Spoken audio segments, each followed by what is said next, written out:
empowering lives.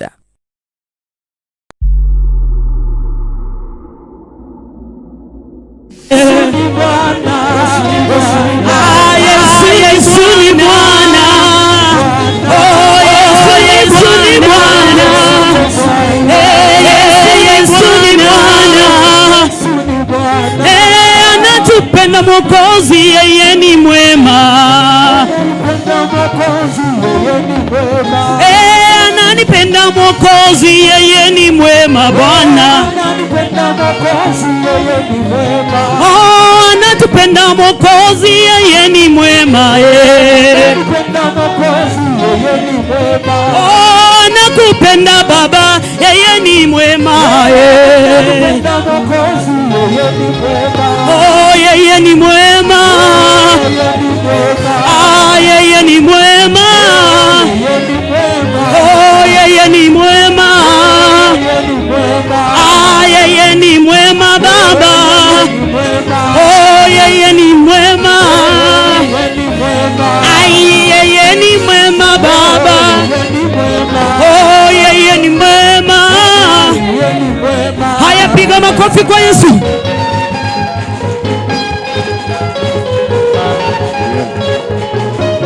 Inua Yesu, inua. Inua Yesu, inua. Inua Yesu, inua. Inua Yesu, inua. Inua Yesu, inua. Inua Yesu, inua. Bariki Yesu, bariki. Bariki Yesu, bariki. Haya, weka mikono yako juu.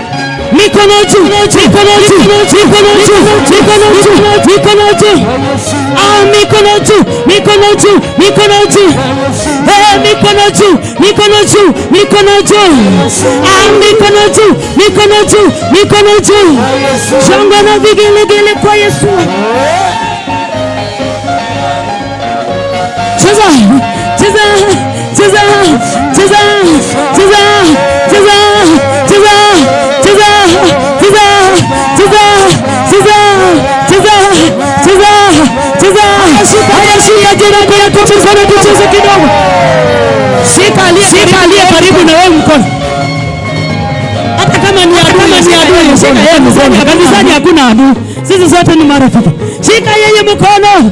Twende. Twende. Ai! Wewe cheza. Twende. Wewe cheza jamani wewe. Magonjwa yatatoweka. Cheza. Utapona wewe ugonjwa vile. Aya. Twende.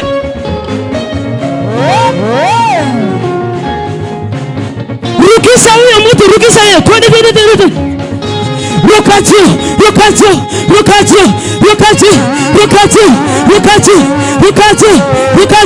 Haya, twende. Ruka.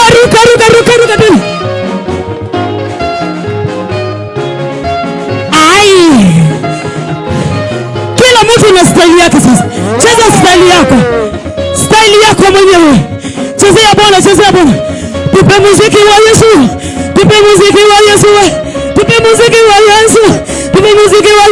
Aya, cheza. Sisi wakamba ni namna hii. Twende. Kama wewe ni mkamba tena.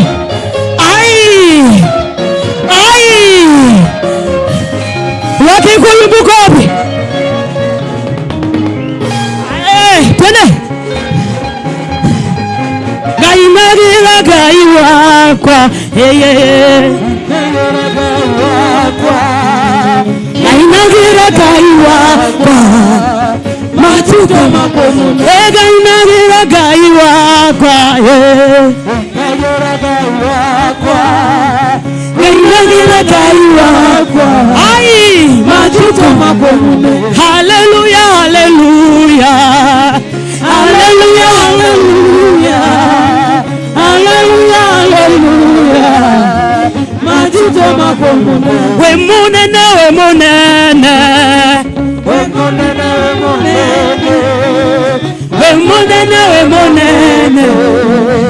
Majuto makomo. Hallelujah, hallelujah. Hallelujah, hallelujah. Hallelujah, hallelujah. Majuto makomune gaiwa kwa wamalenganya gaiwa chezea Yesu gaiwa kwa wamalenganya gaiwa kwa wamalenganya gaiwa kwa wamalenganya aya we munene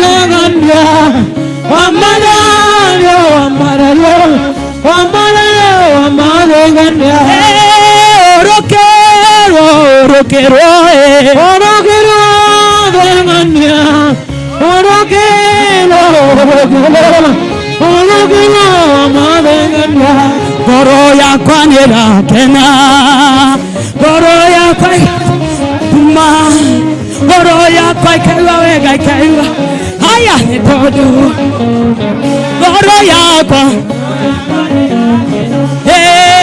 goro ya kwai tuma goro ya kwai kaiwa wega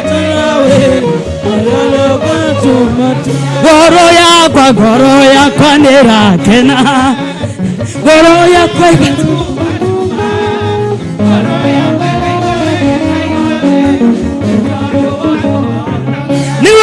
ningukena nakugosa idarere ai mai ningukena nakugosa idarere mai oh ningukena nakugosa ningukena nakugosa aya weka makofi juu pigia Yesu makofi Bigger. So we must praise him in African way. Tayanje, Yesu ni tayanje,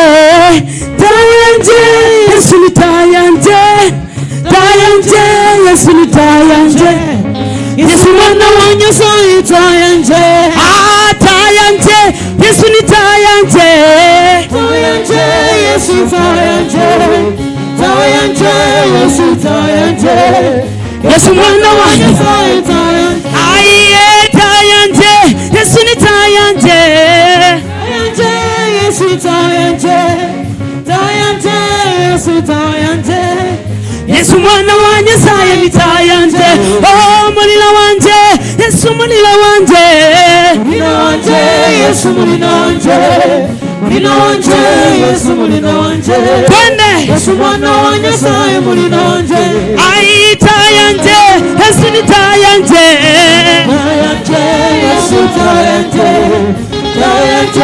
Yesu tayanje Yesu mwana wa Nyasaye saika Yesu katiranga jenda saika Yesu katiranga jenda haleluya katiranga jenda haleluya katiranga jenda oh masaika Yesu katiranga jenda masaika Yesu katiranga jenda haleluya katiranga jenda ai haleluya katiranga jenda oh masaika Yesu katiranga jenda masaika Yesu katiranga jenda haleluya katiranga jenda haleluya katiranga jenda Yesu malaika Yesu malaika Yesu malaika Yesu malaika Yesu malaika Yesu malaika Yesu ninakuatia iwakwa ninakuatia tata ninakuatia ngai wakwa ninakuatia tata ninakuatia ngai wakwa ninakuatia tata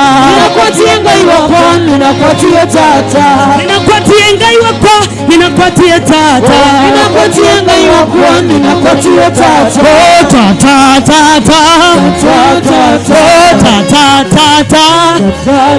oh baba oh baba Baba, oh Baba Baba, Baba Baba, Baba Baba, Baba Baba. Wakamba tunazikwendanga. Wacha shika kawaya yako, chezea Bwana kabisa. Hiya. Muziki wa Yesu ni tamu tule. Zunguka ukishika kawaya tule.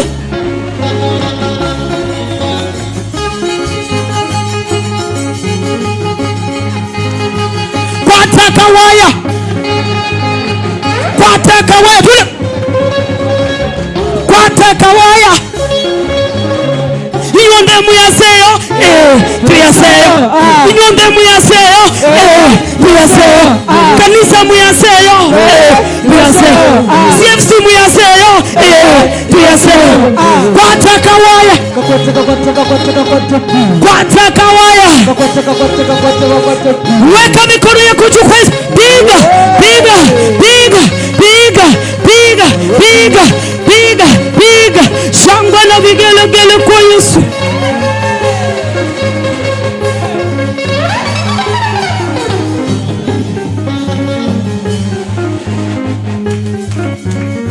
Twende kwa Wamasai jamani. Ingaya Danieli, ingaya na sifa. Danieli ingaya. Oh ingaya Danieli, ingaya na sifa. Ai. Oh ingaya Danieli, ingaya na sifa. Wewe cheza kama Masai tu. Oh ingaya Danieli, ingaya na sifa. Oh ingaya Danieli, ingaya na sifa. Ay ay ay ay. Oh ingaya Danieli, ingaya na sifa. Oh ingaya Danieli, ingaya na sifa. Pigia Yesu makofi wewe. Mikono chukua Yesu twende.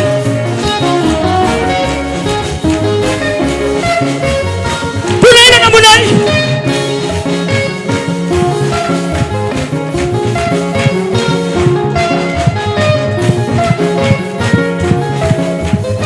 Sifa kwa Yesu. Sifa kwa Yesu. Sifa kwa Yesu. Sifa kwa Yesu. Sifa kwa Yesu. Sifa kwa Yesu. Sifa kwa Yesu. Sifa kwa Yesu. Shangwe na vigelegele kwa Yesu. Chezea Bwana, chezea Bwana, chezea Bwana. Ni Bwana, ni Bwana, ni Bwana, ni Bwana. Ni Bwana, ni Bwana, ni Bwana. Wegai, wegai, wegai, wegai. Wegai, wegai, wegai. Oh wegai, wegai, wegai, wegai. Wegai, wegai, wegai. 1 2 3 4 Jesus. Hallelujah. Shukuru Bwana, pigia Yesu makofi. Mshukuru Bwana, mwambie Bwana asante. Mwambie Bwana asante. Asante kwa sifa. Asante kwa sifa Yesu. Tumekupa sifa hizi. Mioyo Yesu imekupa sifa. Mioyo yetu imekupa sifa. Hebu mwambie Bwana, moyo wangu unakupa sifa. Mwambie Bwana, moyo wangu unakupa sifa. Na sasa Bwana, nataka kukupa maabudu. Bwana wa majeshi, maana uliniumba ni kuabudu. Bwana ni asante. Mimi ni kazi ya mikono yako. Uliniumba ni kuabudu. Hebu mwambie Bwana, moyo wangu, moyo wangu, sifa mpe Bwana. Moyo wangu, sifa zako mpe Bwana. Hebu mwambie tu, moyo wangu, moyo wangu, sifa mpe Bwana. Moyo wangu, sifa zako mpe Bwana. Tumwambie tena kwa moyo wote, moyo wangu, moyo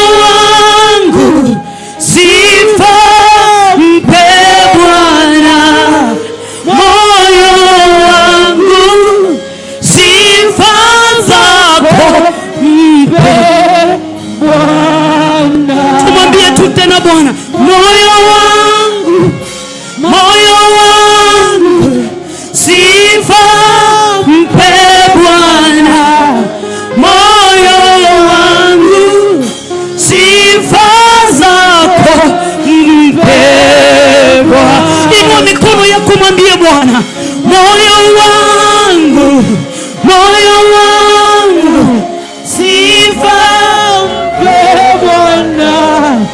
Moyo wangu, sifa zako mpe Bwana. Imba kwa sauti kubwa. Moyo wangu, moyo wangu, sifa mpe Bwana.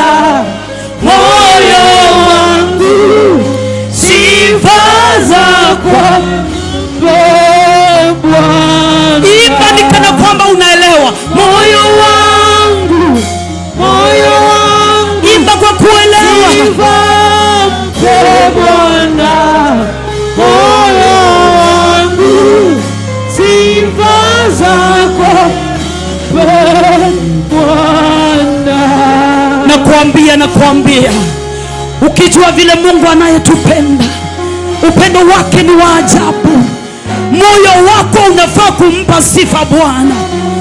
Ameongoza miguu yako akakuleta ili umwabudu, kwa sababu haja kubwa ya kukuumba ni kana kwamba umwabudu yeye pekee, maana ndiye muumba wa vyote. Mwambie moyo wangu, moyo wangu, moyo wangu, sifa zote mpe Bwana. Sifa zote mpe dadi, sifa zote mpe dadi. Mwambie Bwana, moyo wangu, sifa zote mpe Bwana. Pekee yake anastahili. Sifa zako mpe Bwana. Acha nikwambie, wengine wetu siku ya leo tungehesabiwa kifo, lakini Bwana ametusaidia tu, tuko hai kwa neema ya Bwana. Oh, ningekuwa na wewe, ningekuwa wewe, nisingenyamaza. Kuwa tuna jambo la kumwambia Bwana. Kama Hezekia angekuwa na jambo la kumkumbusha Bwana, angeliaga dunia kulingana na vile alivyoletewa ripoti. Kuwa na jambo la kumwambia Bwana siku ya leo, kuwa na jambo la kumkumbusha Bwana. Hallelujah, we love you Jesus. You are the living God, oh. Is there no one like you? Is a living God. You are the living God, oh. I know. Is there no one like you? Wiki nilikuwa na majuto. You are the living God, oh. Is there no one like you? Nilikuwa na uzito katika moyo wangu. You are the living God. Yesu akanisaidia. Is there no one like you?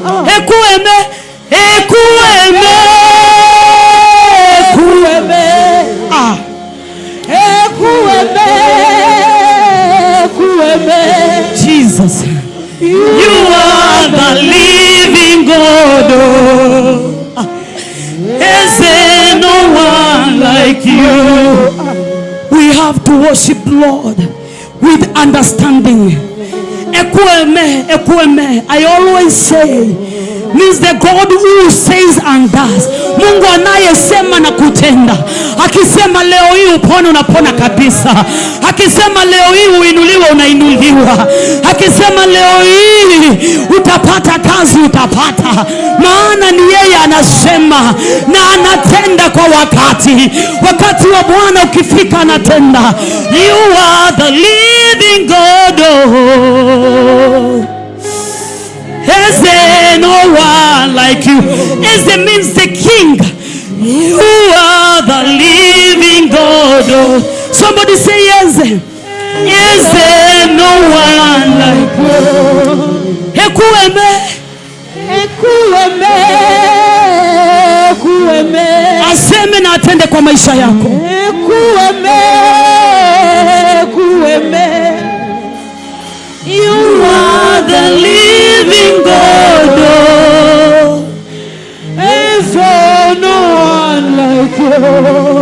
There is none like our God. Mimi sijaona Mungu mwingine kama huyu.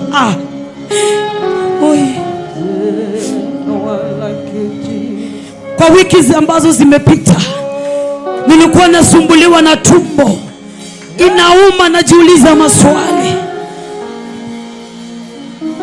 lakini namshukuru Bwana wakati huu niko sawa kabisa. Nilimwambia Bwana, niponye, mimi ni mtumishi wako, nitakutumikia vipi ninapoumia? Na akasikia na akatenda. He is a God who says and does. Ukimwamini atakutendea pia, nawe atakutendea siku ya leo, atakutendea.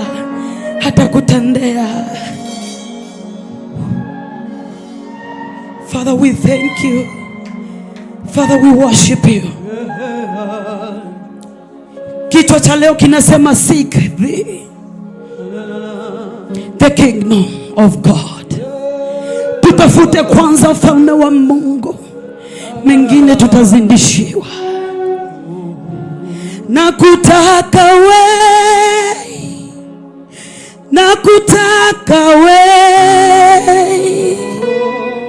wewe tu, nakutaka Hebu mwambie tu Bwana leo, nakutaka wewe peke yako, nakutaka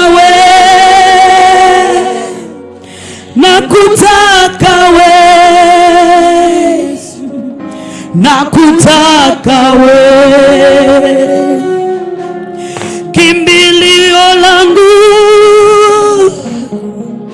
msaada wangu,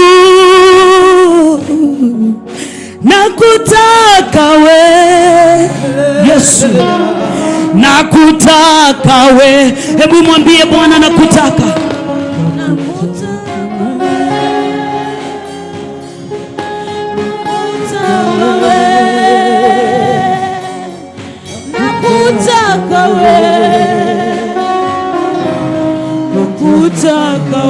Lord, we need you. We need more of you, Jesus. We need to understand you more.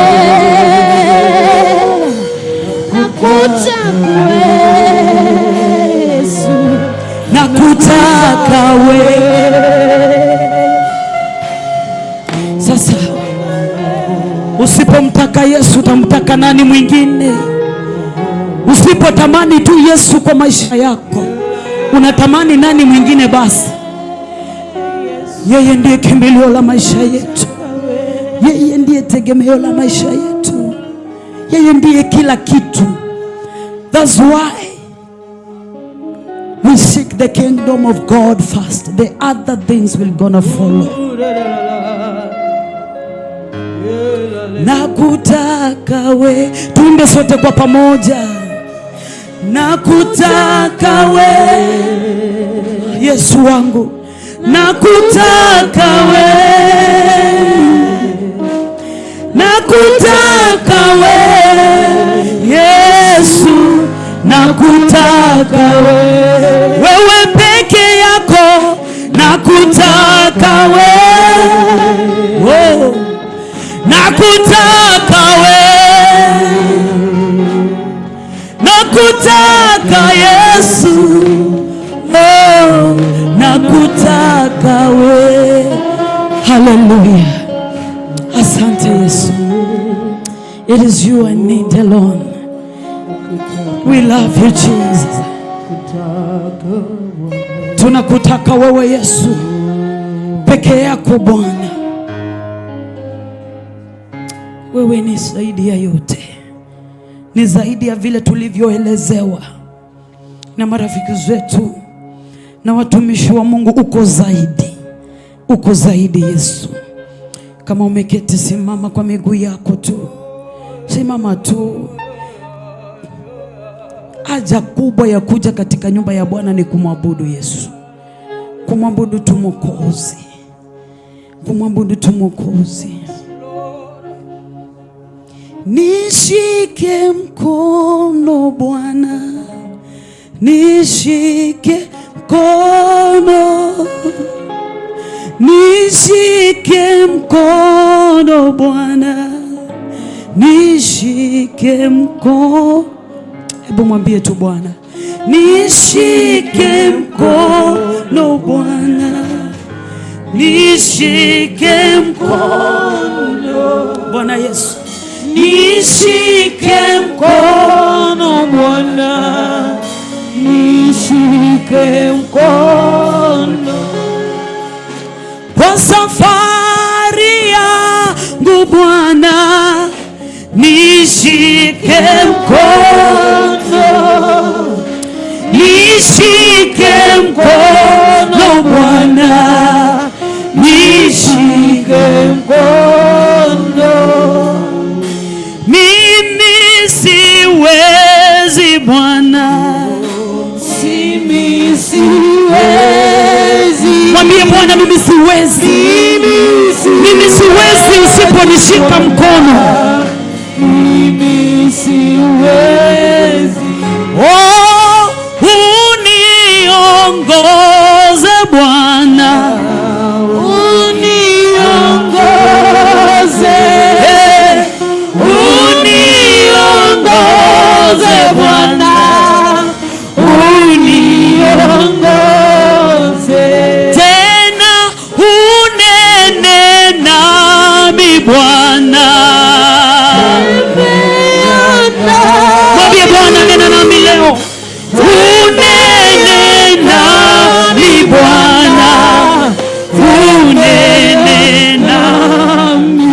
Kweli ninakungoja Bwana, ninakungoja. Mwambie Yesu, nakungoja, ninakungoja Bwana, ninakungoja.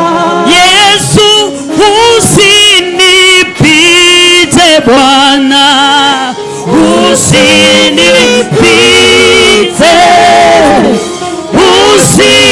usinipite Bwana, usinipite. Nakushukuru Bwana, asante. Usitupite, tushike mkono, tuongoze na utufanikishe katika malengo yako. Ninakuomba ukanitumie tu kama chombo, nikaweza kuwafikishia watu wako ujumbe wako, kama vile ulivyomtuma Yeremia akazungumze na ulimwengu, akazungumze na udongo mchanga, akasema, oh earth, oh earth. I just want to convey this message that you've given to me, to your people. Use me. Make it appropriate. Make it that they may be able to understand your message. Make them, Father, have that heart of understanding, the heart of loving, the heart of caring. May you forgive us all the sins that we've committed knowingly and the sins that we've committed unknowingly. Touch everyone's heart. Somebody open your lips. Seek forgiveness. Mwambie Mungu akusamehe. Kumbuka vitu vyovyote vile vimefanyika katika maisha yako that it deserves God's forgiveness. Just seek that forgiveness. You're in the holy house of God. And the Bible says, if you come to the house of the Lord and remember that you have a problem with your brother or somebody else, leave your sacrifice there. Go back home and seek to reunite first before you intend to seek God. Just release those that you've been grudging with. Wasamehe wote ambao wamekuwa kwenye maisha yako, wamekuwa a thorn in the flesh. Wote waliokukwasa na wote waliowakwasa. Speak, release them. Waachilie hao uhuru. Waachilie. Set them free. Set them free because they have been hindering your success. They have been hindering you from achieving, from becoming. Ndio wamekuwa kikwazo cha kuzuia huduma yako. Ndio wamekuwa kikwazo cha kuzuia kazi yako. Ndio wamekuwa kikwazo kwenye familia. Ndio wamekuwa kikwazo kwa baraka za Mungu kwako. Just lose them. wataje majina tu. Whether it is your mother, your father, your brother, your sister, your pastor, your fellow congregant, awe ni nani yule, mtaje tu jina, mwambie nimekuachilia huru. Mtaje jina na mwambie nimekuachilia huru. Mwambie nimekusamehea. Mwambie kutoka sasa mimi sina jambo lolote na wewe. Ulinikosea, nimekubali. Na nasema naomba msamaha kwako. Kisha ukimaliza hapo waambie Mungu, naomba msamaha kwa kubeba mizigo isiyo yangu. Mwambie Mungu, nimebeba mizigo, nimekuwa nikibeba mizigo ambayo sio yangu. Nilikasirishwa na watu na nikawabeba. Nikasema nibebe mzigo huo. Lakini sasa nimegundua ya kwamba I am not party to them. Ulituambia tulete mizigo yetu yote kwako. Na ndio sasa I surrender and I give all. Mizigo yote nalete kwako Bwana. Mwambie tu nimelete mizigo yote. I surrender. Surrender on behalf of this church. We have had so many people ambao tumekosana na wao. Wengi walikuwa wamekuja kupigana na sisi. Walikuwa maagenti waliokuwa wametumwa. Wengi wamekuwa hapa kuvunja kanisa. Na wakati tulijua hivyo wamekuja kuvunja kanisa, tulikasirika na wao. Naomba kutoka sasa tukawaache huru. Forgive them. It is not our house, it is God's house. Whoever they were contending with alikuwa Mungu, sio sisi. Wachana na wao. Maana nasikia bingu inasema judgment has been released, lakini sisi ndio tumezuia judgment hiyo ifanyike. Kwa sababu we have carried the grudge. Tubebeba huo mzigo kama ni wetu. Achilia wao. Achilia Pastor Sami. Achilia Wairimo. Achilia wote. Waache kina Grace, kina Mase. Waache huru. Wafungue wote. Set them free now. Wote ambao walikukwasa. Wote walikukwasa kwenye every department in this church. Waligang up kupigana na hii kanisa. Wakainua sacrifice. Hata wengine kule kichakani Mukuimodo na wengine walisema watafuga hii kanisa. Wakaenda wakachinja mbuzi na wakazika mbuzi ikiwa hai. Ati kanisa lifugwe. We set them, we release them to God. I release them to God. Kuna waganga walitumwa hapa, wachawi, Illuminati. Walikuja wakaweka baka hilisi chini ya madhabahu. I release them to God. I release them to God. I release them in the mighty name of Jesus Christ. That from today I'm not having any grudge with anybody. I surrender my case to God. May the will of God be done unto them. May the will of God be done unto me. May the will of God be done unto this altar. That everything, every evil that was done against this altar, let God be the judge. Somebody say amen. Thank you. You may be seated.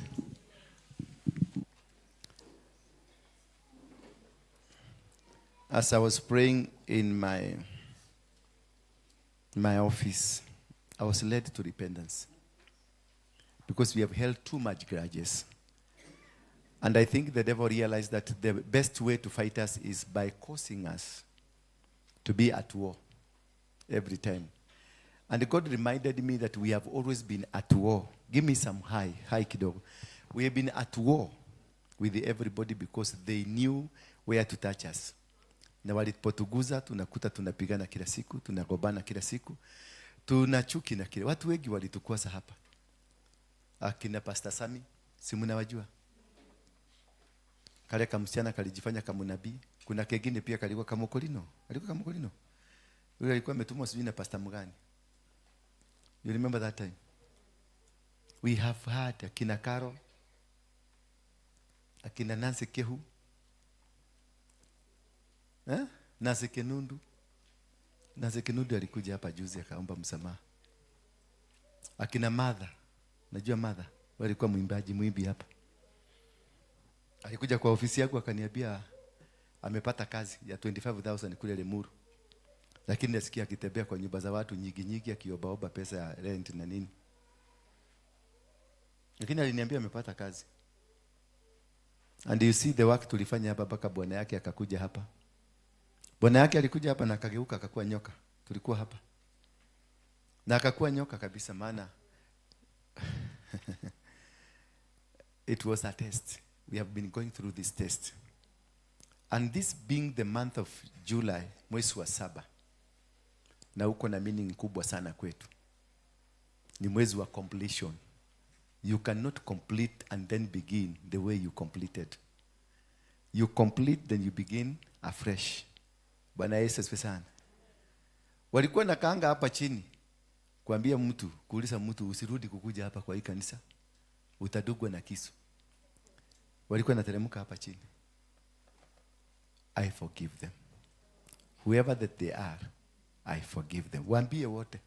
Na kama kuna mtu umebeba, hata kama ni wa familia yenu, hata kama ni nani, just forgive them. It is the month of July. Because we are getting into the month of August, the beginning. What is the month of August? What's 8? For those who know? It's the new beginning. So this month we are surrendering back to God, in the will of God, in the plan of God. Let us all surrender to God before we get to August, because I know August, kuna kitu kikubwa kitafanyika. As you're going to begin afresh with a lot of power. So hawa watu wote ndio umesikia nimewataja kwa majina. Na wale sijataja watatajika. Nitakuwa nikiwataja some preaching. Si ndio? Na mkiwafuona, mkiwafikisia, because I know they really watch us. Kama sasa najua Joel anaangalia ndio aone kama tumemtukana. Najua ule alikuwa mwimbi hapa alikuwa anaitwa nani?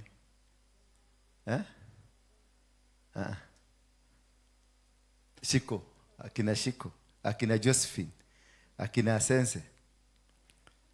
Lakini Joy alifanyia Sense vibaya. Joy alifanyia Sense vibaya. Kama ningekuwa jaji ningesema Joy aone mbaya. Na watu wanajua bibi ya Sense. Nani anajua bibi ya Sense? Bibi ya Sense unamjua? Mtafute tu mwendo mkalishe chini. Msaidie Sense, mumuombe. Mama is bitter. Joy aliacha Sense kwa nyumba. Akaenda akafanya harusi huko Gataga. Sense yako kwa nyumba ameachua vyombo waoshage na masuruali na maguo. Mama na yeye amefuka Sense. Naye mama akaenda wapi? Kuolewa. Niko na hizo picha hapa. Hata niko na zingine ziko na uchafu mwingi. Let's pray for that man. Na unajua hizi attacks zilikuja wakati nilimpatia microphone aanze kuhubiri. Zilikuwa zimejificha maana tayari alikuwa ananiambia naishi kwake. Nilikuja kujua amefugwa na Joy. Nikamuuliza ulikuwa unajua ulikuwa unakaa kwa Joy? Akaniambia hapana. Alimekati. Yani, ni kama ile kitu yangu ya mkuru. Maana alikaa wakati kimelipuka ndio alirealize anakaaga kwa Joy. Wewe unaona unakaaga kwako na hata hujui unakaaga na Joy. We need to pray for this guy. He's a good guy. Ni mtu mzuri sana. Moyo wake ni mzuri. His heart ni mzuri. Lakini amekaragwa. Uzuri wenu hamtakagi kusikia historia yangu. Kama mngekuwa mnasikia story yangu, mngeepukana na hawa watu. Niwe ntoko hoera Sense. Please. Please. Mimi niliona picha ingine moja yake. Nilitumiwa na mtu wa petrol station. Akanitumia picha akaniambia, hii mtu naona ni kama ni yeye anaibaka kwako. Nililia machozi. I cried. Talk to the wife. Talk to. Najua hasira imepanda. Hataki kuona huyo jamaa. Akiona huyo jamaa atamduga kisu. Lakini huyu baada ya kumalizana na yeye alipigia mama, chukua mtu wako nimemalizana na wewe. Chukua mtu yako nimemalizana na yeye. So this is a prayer point nimewapatia. It is a prayer point everybody. Utumie wakati wako dakika 2-3 every single day mention jina ya Sense. We have to claim him back. Sijai claim mtu hapa kwa hii kanisa I never call those people. Mtu akitoka hapa I never. But for this one, sitaki arudi, lakini atoke kwa hiyo shimo. Akienda mahali aende akiwa huru. The man is in danger. Complete danger. He's confused. Ni mwalet. Umemwona of late?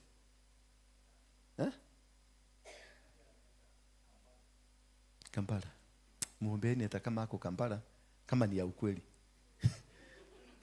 Kama ni ya ukweli tu. Muombe asiende akutane na Joy wa Kampala, kwa sababu Joy wa Kampala ni mbaya. Huyu atamumeza life. Tusimame tu juu tuombea sensa dakika moja. Just funga tu kinywa chako, muombe tu. Just rogama tu. Rogama, kila mtu asimame. Muombe, tutaja jina yake, muombea. Mfunguanishe na spirit ya Jezebel. Ni Jezebel ama ni nani? Ni Jezebel. Mfunguanishe, mtoe, mungoe huko tu. Mungoe. Venye mamangu aliningoa mahali nilikuwa nimefugwa na mama. Nilikuwa nimefugwa na nilikuwa naona ni kama huyo mama ndio msichana mzuri. But she was too old for my mother. Muitishe tu. Just retrieve the soul ya Peter Asense from the spirit that was induced by Joy to him, just to destroy him, because she wanted to destroy the church, because she wanted to destroy the man of God of this church. She had found a way to reach. Alikuwa anatafuta njia ya kukuja na kuangusha kanisa. Ndiye akamshika huyu mtoto wako Baba. Ninakuomba kwenye huruma zako nyingi Baba, kamwangalie Peter. Kwenye huruma zako nyingi Jehova, mkumbuke tu, kumbuka kitu kimoja amewahi kufanya kizuri kukufurahisha. I loose him from every chain. Mipango aina yote ile ya kishetani juu ya huyu Peter, na ikamwacha. Roho hii ya kifo amerushiwa. I cancel it in the mighty name of Jesus Christ. In Jesus' mighty name we pray. Amen. You may be seated. Hao wengine wote ambao wametuchokora hapa, wametupiganisha hapa,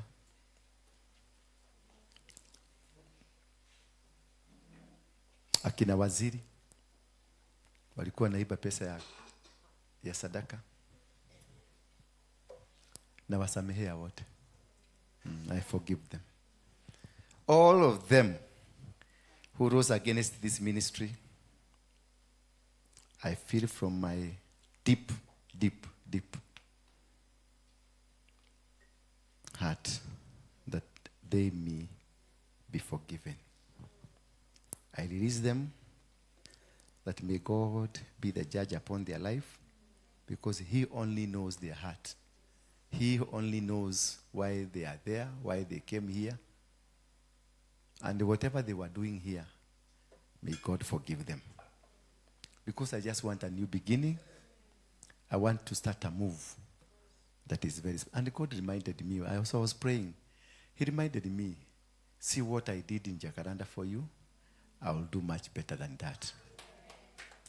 Akaniambia, waachilia. Just set, waachilia. Achilia. Hata wewe achilia. Walio kukwasa, achilia. Walio kuiba pesa yako, walio kudhurumu, walio pigana na ndoa yako, walio pigana na biashara yako, achilia. Umekubali kuachilia? Sijasikia. Nasikia biguni kisema bado. Wati umekubuka yule sister yako. Umekubuka yule nani? Yule kazeni yako. Kile kimutu kilikunyaganya. Umekubuka kile kimutu kilikulepu. Yes. Yeah, muachilie huyu aliyekulepu. Ati unaonaga mtoto wake unasikia kujiua, muachilie sasa. Just set them free. Inamisha uso wako, uanze kuomba. Set them free, all of them. Usifanye jambo lingine. Hakuna kitu tutafanya kama hatuja kuwa released. Just inamisha, kubuka huyo hao walikukosea. Huyo alikufukuza. Mlikuwa marafiki sana. Mlikuwa mnaombeana sana, lakini mkatendeana unyama. Inamisha tu uso wako, waambie Mungu, kutoka leo sina grudge na mtu. Mutaje huyo mtu ambaye anakukasirishaga sana, mutaje jina yake. Mugweteretwa. Ucio kurakaragia pio, mugweteretwa. Ucio kurakaragia. Mugweteretwa. Ati uigua kwa imu igua kaigua utahika, kaigua gukua. magwete marĩtwa maothe arĩa othe marĩ gũkũ kanitha ĩno marĩ leadership yothe nĩndamarekereria thĩinĩ wa rĩtwa rĩa Jesũ Kristo. Rekereria nginya sister yaku, tani ndĩ sister yakwa ũngiaga etagwo Wambui, ndamurekereria, nĩndamuohorithania na marakara makwa. Set them free.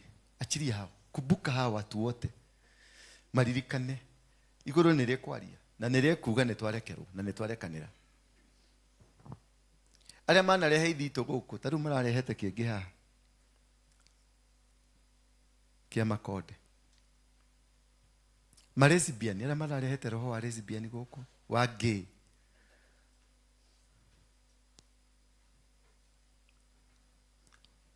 arĩa maraigĩte harĩa nyoka harĩa mũrango-inĩ, ndamohora.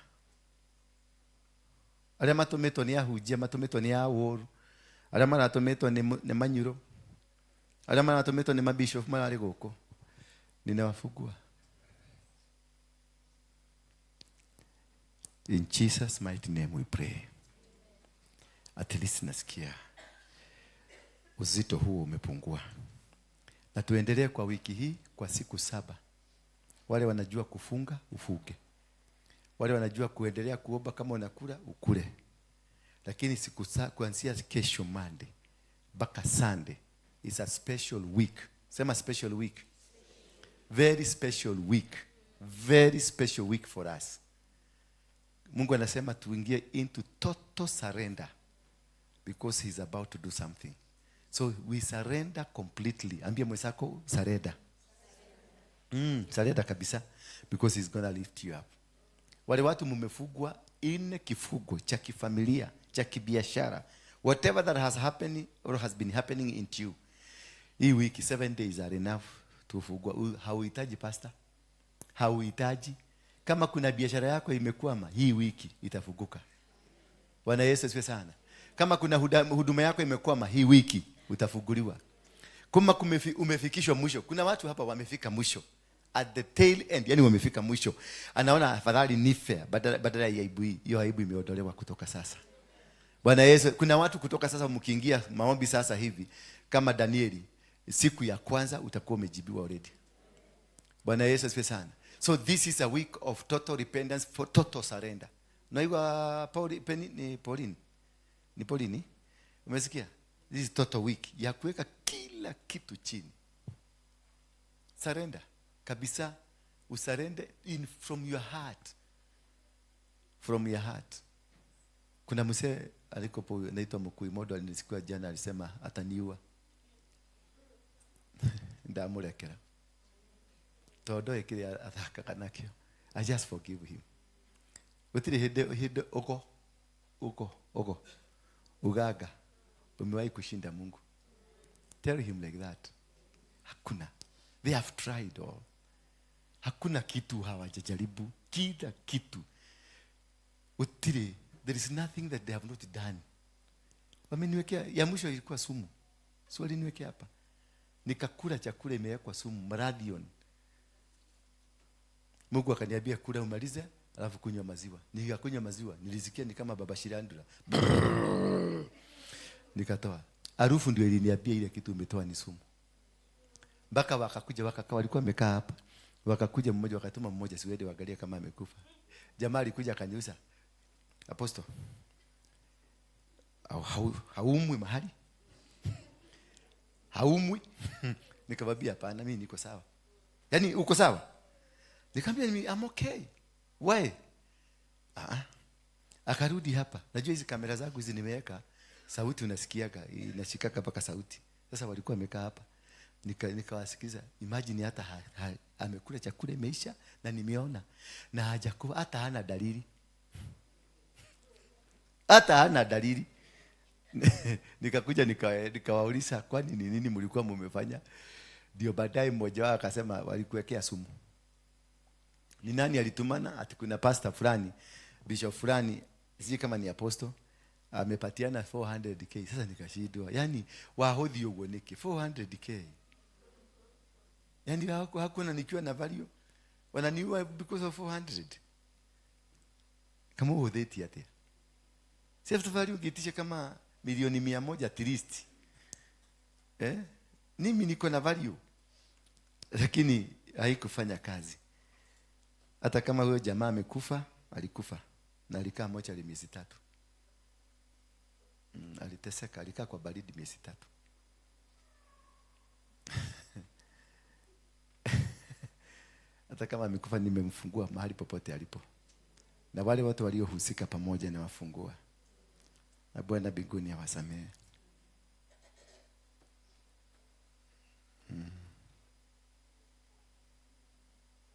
Hata Joel, wale wanaonana na Joel. Joel aliiba nguo yangu ile ya ukuhani. Naona ile kitenge yangu ilikuanga mzuri.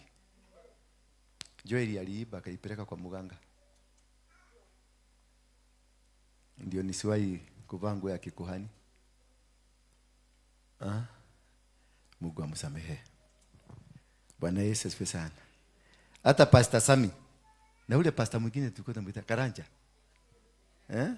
Ule aliuza vitu za kanisa. Tulimkobolea kanisa Moro. Tukamfanyia crusade, tukajaza kanisa. One day alikuwa na washirika 800. One day aliuza vitu za kanisa. Maspika, maviti, kila kitu.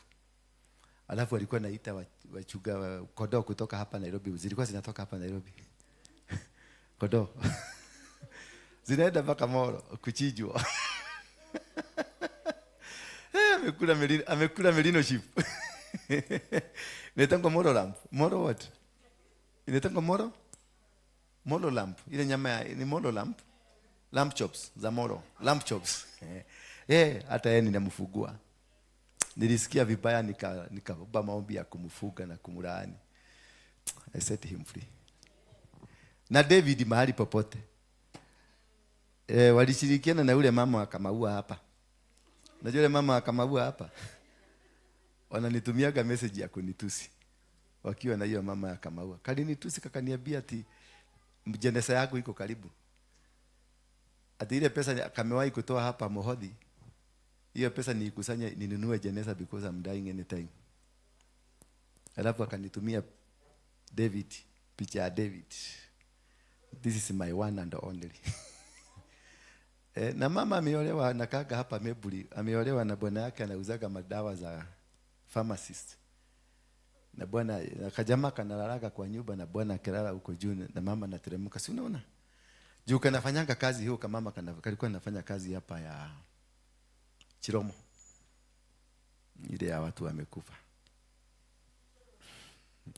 Si baya kazi lakini unawezaje kulala na wanaume wawili kwa nyumba moja? Na huyo mwanaume mwenye nyumba hajui kuna mwanaume kwa nyumba. Sio ni hatari? Sasa waliweka hiyo. Juzi niliona amenunulia David kasuti. Wakiwa na Nansekehu. Sasa David wakanitumia picha hiyo ya David. Angalia venye tumeuda mtu. Angalia venye tumeuda mtu. Naomba Mungu awasamehe. Maana hajui alikuwa anafanya nini. Na David sasa unajua alikorogwa. Sasa haujielewi ni kutumika anatumika kupigana vita hapa. Maana kuna maagenti walikuwa wametumwa purposely wakuje watumalize. And those are a few of them ambao walikuwa wametumwa. So wanachukua wewe wanakutumia kupiga. Bwana Yesu asifiwe sana.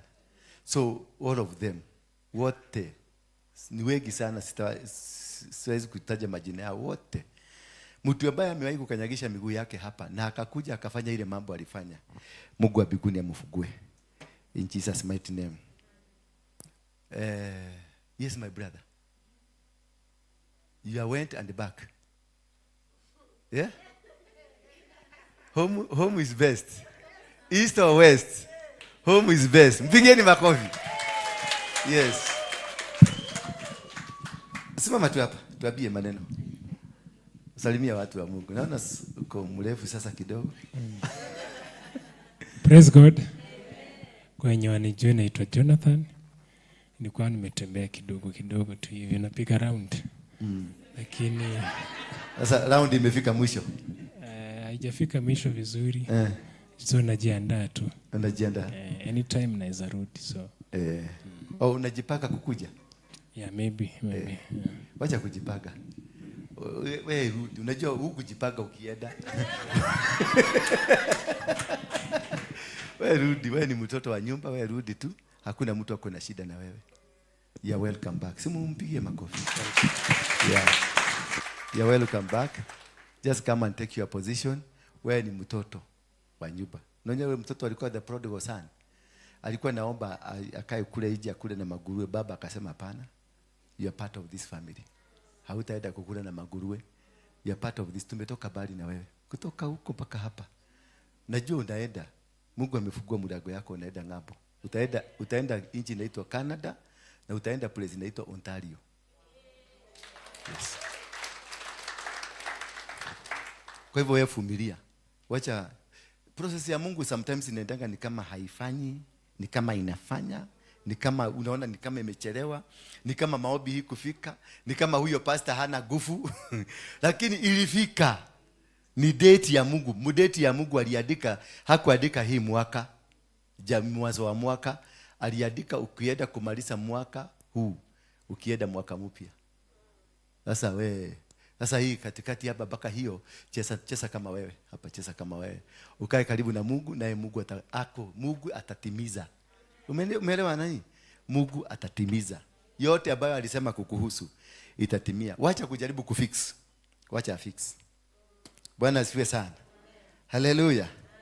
So we are having a women conference mwezi wa 8 tarehe 29, si ndio? I want us to invite every single woman all over. It will be one of the best conferences to have ever been done here. We have visitors from Nigeria. We have visitors from Sudan. We have visitors from Germany. Watakuja. Pastors, women, business community wa mama, wote. We will invite everybody. Musikwe watu kienyeji. Yani we invite. Wale mnataka kucheza nao golf. Yeah? Watakuja hapa watakwambia the experience of golf and that things. And we are also having the upcoming youth conference the same month of August. It's a very active month kwetu. We will have a youth conference ambao pia tumeweza we are targeting 1,000. Wale sasa maguni, wote business community, all of them we are targeting them. They will be coming. We are going to have 1,000 here. Youth. Majensi, majonto, yoyote itakuja. So it is a very busy month August, because we will be launching our launching pad yetu. That is month of August ndio tunajilaunch sasa kabisa kupaa kwenda na machopa huko juu mpaka watu wajue ya kwamba we are there. We also be having on the 2nd of August ndio tunaanzia kabisa. On the 2nd of August tutakuwa na a repenting session, siku ya kurepent, ambao tumeita watu wote dunia mzima. Tutakutana mahali, tutawatangazia ni wapi. Tutakuja tupige magoti tuombe, because there is bad things nasikia inakuja. Hiyo sisi Mungu hajanionyesha. Hiyo nimesikia na wanabii. Lakini sasa siwajui hao manabii, so I cannot be able to confirm, lakini nikisikiliza it is like it is there. There will be another quick. Lakini sasa si earthquake hiyo mnajua. Si earthquake kile hapana. Inaweza kuwa earthquake nyingine. Because ni mimi mwenyewe kile kitu nimeona pale KICC. Tulikuwa hapo KICC. Nikaona kitabu hapo imeandikwa CIC Commander in Chief. Hivyo. Alafu ni kitabu tulikuwa tunajaza, tunaandika, tunasaini hapo mbele. Sasa ilikuwa na majina umeandika. Watu wengi walikuwa wanaandika hivi. Si mnanielewa? Walikuwa tunaandika. Lakini mtu akitoka huko anatoka kilia. Unaandika ukitoka ukilia. Unaondoka ukitoka ukilia. Sasa sijui ni lini, but there is something like that. Alafu tukarudi tukaona kuna gari hii ya jeshi imebeba mtu amelala hivi. Sasa alikuwa nasukushwa, tukazunguka, tukaenda Nyayo Stadium, tukazunguka hivyo. Tukaenda huko tena, tukaona amerudi hapo Parliament tena akazungushwa. Sasa sijui ni nani na sijui ni lini. Mnanielewa? Lakini sijui ni nani, sikujua hasa ni nani, lakini niliona ni kama ni mtu najua. Mnanielewa? Lakini wakati huo ni kama kulikuwa na spirit baya hii mnaona ya gun. Mpaka iji katikisika. Na watu wengi nikaona wamelala. Sasa tulikuwa tunaruka watu wamelala hivi. Tunaruka mtu amelala hapa hivi. Hajisikii ni kama amelala fofofo. Sio kama mnanielewa? Ni kama alilala nini? Fofofo. Sitaki kuwa kama ule pastor naonaga ana drive sana na hii maneno. Sitaki kuwa kama yeye, lakini imebidi niwaambie. Sitakangi kusemaga hiyo kwa madhabahu. Unajua ule pastor anakuwa na drive sana na hiyo maneno ya kusema nimeona. Sitakagi hiyo kitu kabisa. Because mimi sijaitwa kuona hizo, nimeitwa kufanya. Hello. I can cancel, I can allow it to happen. I have an office. There is an office, a prophetic office, na kuna prophecy or prophet. Being a prophet does not qualify you to own a prophetic office. Are you getting me? When you have a prophetic office, you have the authority to stop or to make it work. Hallelujah. Musa alikuwa anaulizwa uko na nini kwa mkono? Anasema ni fimbo. Anaambiwa weka chini. Inaanguka chini, inabadilika nyoka, inameza manyoka zingine zote. That is prophetic office. You have an authority. Wacha hii ya kusema nilifanya, niliona, tukaenda watu waombe. Ndienda andu a Kenya muhoye, hoyai nie ndijiragwo njike. Kama ile ya 25. Ile mliona tukienda Jakarta, mainly purpose it was about 25 to stop the bloodshed. Because hiyo bloodshed ndio sasa imekuwa shifted to August. Na bado tukifika hiyo August, tutangangania katika 2nd August. Bado tutastop. Are you seeing me? Bado tutastop. Because I have that capacity. Niko na hiyo uwezo sasa ya kusimamisha ama kufaulisha. Niko na hiyo capacity ya kusema sasa wewe enda Sayuni. Na utaenda. Utaenda. Nikisema niko na hiyo. When you have an office, you can use it negatively or use it positively. Wale unaonanga wachawi wanaroga na mtu anakufa, they have a prophetic office. They have an office. It's only that they choose to be negative. Kutumikia shetani. Me, I want to preserve life. Kwa sababu ni kwa nini nimekuja kusema hapa tusamehea hawa watu. Maana ile judgment nimesoma judgment yao. Nimeiona judgment yao si mzuri. Nakutuka wakati Musa alienda kwa mlima akakuta kina Kora na Dathan wamefanya nini? Wametengeneza kanisa ingine yao. Na wameharibu the process ya Mungu. Mungu alikuwa anataka kuja kuwamaliza. Musa alikibilia Mungu akamwambia please Mungu, maana kama nini? Walikuwa 260 something. Usimalize hawa watu. Mungu akasema basi nitakusikia, raia sitamaliza. Lakini wale walikuwa ring leaders nitagoga. Alijaribu sana kuzuia, lakini alishawishi Mungu mpaka raia ikuguzwa, lakini akina Kora na Dathan wakameswa na dunia. Mimi ninataka tu nione kama nita supersede, nitaenda beyond Moses, kwa sababu nimeona hawa watu wote kwa kaburi. Na wamekufa ugonjwa baya.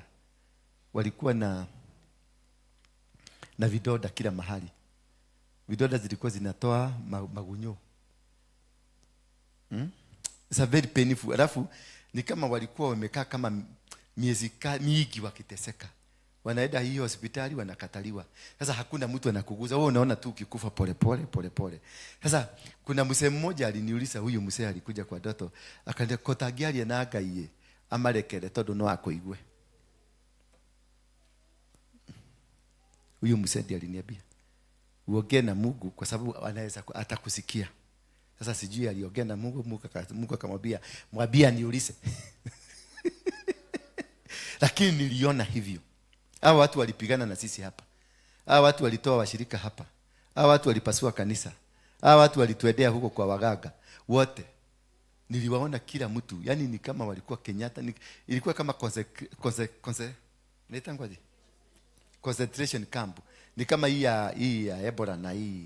Kwa maana walikuwa kigo kimwe all them, and nobody was attending to them. Because nobody could even, hata daktari wote walikataa wakasema no. This has never been seen. So ni kumaanisha the judgment ambayo imeachiliwa, hawatafanya hivyo, hataenda huko, lakini ile judgment imeachiliwa ni baya. It's not good judgment. Sasa huyu mzee alikuja akaniambia, maana walikuwa na wazee wengi. Huyu aliniambia siongee tu, ongea na Mungu atakusikia. Sasa wakati nimekuwa nikiomba hapa kwa ofisi, nikaambiwa aende wafugue, wewe natumia judgment yako. Wewe ndio prosecutor, wewe ndio ulileta kesi. Na ni kweli nilipeleka kesi. Koki, nilipeleka kesi. Nilipeleka kesi. Sasa mimi nimewaachilia. Kama prosecutor, nimefanya nini? Nimewaachilia. Because I am the case. Mimi ndio mwenye kesi.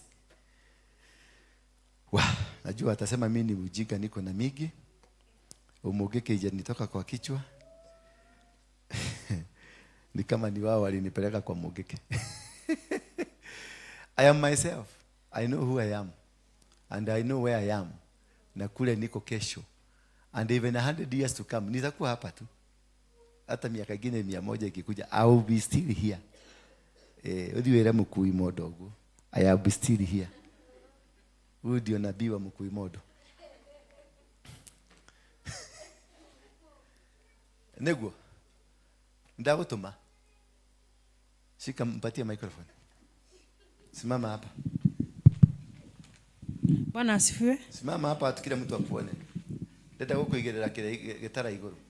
Bwana asifiwe. Nuna wana gatarika hega kugakora huko. Bwana asifiwe. Bwana asifiwe. Okay, one we modu aithitu ambiriria hau about hanini sawa ni uguo raugari ni kuga. One, I thank God ni juu ya hiyo tumekuwa na hiyo toba ya yani kuashiria wenye walikuwa wameshika hii madhabahu. Ukweli ni kweli, judgment ilikuwa na haikuwa na huruma. One, hii madhabahu imeupgradiwa leo na kiwango iko juu sana. Nani amesema? Imeupgradiwa. Tumelikiki. Imeupgradiwa. Ufalme imeshikanishwa na madhabahu. Yaani zimeshikanishwa zote mbili. Ameongea sasa mambo ya Mkuimodo. One, siogeagi na Mkuimodo. Mkuimodo niliwajua mkiwa wawili. Lakini tulipatana sasa kwa sababu kuna authority ya Mkuimodo. Tetu wakora wana hivi tusia Mkuimodo. Akona cio modo ini. Nono dia wasioya. Nono dia wasioya. Okay, hivyo wanasema I can. Talia na gikuru. Ugwa laugare tikuga ndingihota no hote. Na undu uri ho ni atiriri ucio na ni undu itangikorwo ngika tondu guti hindi mbugu iri yakiria Ngai. Guti hindi miano iri yakiria Ngai. Na tondu ahuthagira miano ya mugo wa gibiruri, that is 100% iri yahariririe uthamaki wa mau ri guti kundu tuguthi ori ni tuigite uthamaki-ini wa Ngai. Riu kuoguo ri okay, one he is my friend kiria one ni igwe hari ari tondu ni juni akumenya ona no thi wa Thumbi TV na nene hiyo nducio na ni ndimweteire ni gwaria na ni ndiweteire ni gwaria tondu undu uri ho ni atirire ugwa rendaga gwika ri kuri kindu aragiririria na bururi ni wa bata gukira mundu, uthamaki ni wa bata gukira mundu, na hindi iria arahana tara vibratithia undu ucio iguru ni kugiririria aragiririria ni ta bara renda ni ta cira renda kurehe. Ni ngugira kigongona-ini giki tondu kigongona giki ti kia mundu, kigongona giki ni kia Ngai. Ndungata no ya Ngai ni kwihotha hothire ikirugamia kigongona giki ni aruite bara nyingi muno ona ni ndingihota bara iria iruitwo ni ndungata ro ni ndingihota. Riu kuguo ri na tondu uyu ni kwihotha hothire na okay ni ekoriria hothetwo agicoka akihotha agicoka agitua matua nwanyita rukuogwo ri niegereire ruo runene na okay ni rakinyaga handu akaremwo na ningamwira iwe na iwaro no nginya utungatire Ngai iwe na iwaro no nginya uthamakire bururi uyu na ningugira kiogona giki kiu mwetereire nikio giki ucio ri iguru ria barathi ni uyu ndaugira kiogona ine giki aiko niguo mwetereire ala goko niguo metereire riu rekere merehe bara iria marenda iria ndingirwika tondu ngirwa na Ngai tondu uthamaki uthamaki ti wake uthamaki ni wa Ngai na ni Ngai uramwambararirie na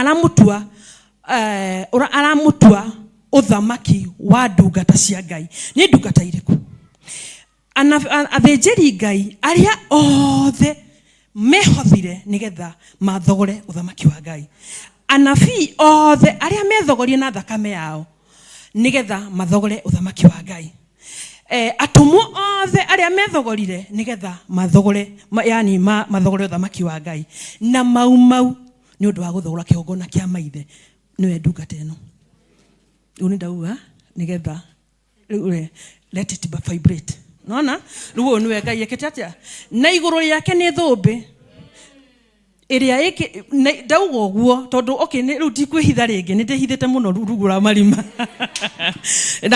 na ni ndakiambunirwo ndute wira ucio iguru yake ni thumbi iria ni gikeno kiria gikenerurukitwo kwa ngomi riu gugitura mana kiria wagithie na miano gugithieko na ni ngomi rutaga na miano riu already aiko thumbi enayo ri ungikihotana nayo atia riu koguo ri okay ni ndakimucokeria thank you na igwa riu uyo ne adiraga na ithito cikoro ciumite miano-ine na Wambugu ri etagwo Wambugu tondu ni mbugu mnanielewa sasa anaitagwo Wambugu wake etagwo Wambugu wake wa acha mpatie okay indo icio ciina Wambugu nicio cia haririirio thamaki uyu uthamaki wa haririirio ni ngomi nwanyita ngwicen twanyitana riu nguri atiriri tuguthie na kiria kina muoyo ka tuguthie na kiria kina gikuini tuguthie na kiria kina muoyo ka tuguthie na kiria ki ngomi-ini ni ndarikia yeah so uya ndiraga na ithito githito gikorwo kiumite kwi mbugu-ini na mundu etagwo Wambugu wake wa nyamu unaigua urandiri na mbugu na nyamu ni kurithia turithagia ndikari muranyita nyamu ni gwikatia ni kurithio irithagio riu yo ni nyamu imwe tukurithia that's one animal tutaibadilisha ikue nini tuanze kako no yumeirie gekamwe kiumeiria lakini that is how God operates anyway thank you very much because nilikuwa naona mambo mengi wakati tulienda kwa mzee Kihiko mnakumbuka gapi tulikuwa tumeenda kwa mzee Kihiko prior to going to the mzee Kihiko tulienda na tukakaa chini na yeye hapo tulikuwa tumekaa ndio kulikuwa na mtu anaitwa Mugai wa Ngai hapo ndiye aliendea biguni kwa hivyo tuko na Elijah wetu mwenye alienda wapi hapo wakati wa Maumau that is where Maumau ilishindia vita are you getting me hapo tulikuwa kwa hiyo shamba hapo ndio vita iliishia ya Abadeas and from there this man was given wakiwa na mwingine yule mzee mwingine anaitwa nani usho gimadia nake tawate Wahinya yes Wahinya ndio walikuwa na Mugai wa Ngai wakitega samaki wakatika kutega samaki kukatokea samaki kubwa sana akastuka hapo ndio huyo jamaa aliongelelea na kutoka hapo jamaa alipaa akaenda walimwangalia akienda na wakamwambia wakati shida itakuja kwa nchi hii ya Kenya murudi tu hapa muongeleshe Mungu hapa na ataleta a new thing si ndio tulikuwa tumerudi hapo tukaenda tukafanya hivyo tulipofanya hivyo huyu mzee wa Hinya ndiye alikuwa na mudhegi ya kutawala hawa watu wote tulipofanya hivyo yote mzee akaambia sasa your job is ended na akakuja kabio come here in heaven we live together na akafanya nini ile agithire si alienda kupumzika so, I want you to understand these things how they operate na ndio naona nasikia huruma sana I would love not to be associated with the kind of a judgment that is about to come let us seek peace.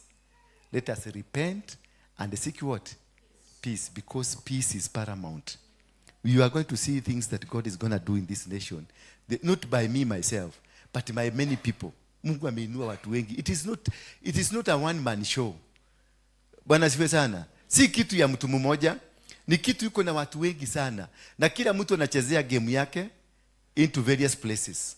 Huyu anacheza hapa, huyu anacheza hapa, huyu anacheza hapa, alafu hizo vitu zote zinakuja zina form one thing, the kingdom. Hallelujah. Ian, what do you have to say? Yeah?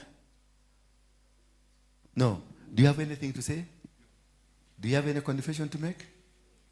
Come here. Don't fear, usiogope. Siku hiyo ingine nilikwambia ukaenda kusema huyo mtu amenifanya madharau, huyo mtu, is it from your heart? Yes, it's from my heart. Yeah? Yes, it's from my heart. Really? Yes. Nimekuforce ama umeforziwa? You feel that you want to do it? Yes. Publicly, in fact, I need to tell people. Simama hapa. Okay. Simama tu hapa. Hata kama simama hapa. Face them. The past 2 months, I've had physical battles. I've been hospitalized. Recently, I told Mom, could these things be happening to me because I spoke ill of the man of God? And nikamuuliza, in fact, we were supposed to meet. And nikamwambia, I need to come and apologize by myself. And even today, the fact that you said some things that are just, in fact, you and Dr. Badusa, in short, generally, I'm Be a here. gentleman. Be Yes. a gentleman. Yes. I want to apologize in front of everyone, in front of you, in front of God, that I've spoken ill, and I've associated myself with people and things that battled this house. And from the bottom of my heart, I am sorry. Thank you. Thank you. May God. Father, thank you. Ninakushukuru kwa ajili ya mtoto huyu. Ameshirikiana na watu wa Freemasons. Ameshirikiana na Illuminati. Ameshirikiana na watu ambao walitaka kumaliza nyumba hii na kunimaliza. Lakini kwa sababu wewe ni Mungu mkuu mwenye uwezo na mwenye mamlaka, you've decided otherwise. That this is your servant. I receive this as my son. That I will walk with him. That I will be there for him. That I will always teach him about your statutes. He will be there for you. In Jesus' mighty name. May God forgive you. May God see you through. I know you've been...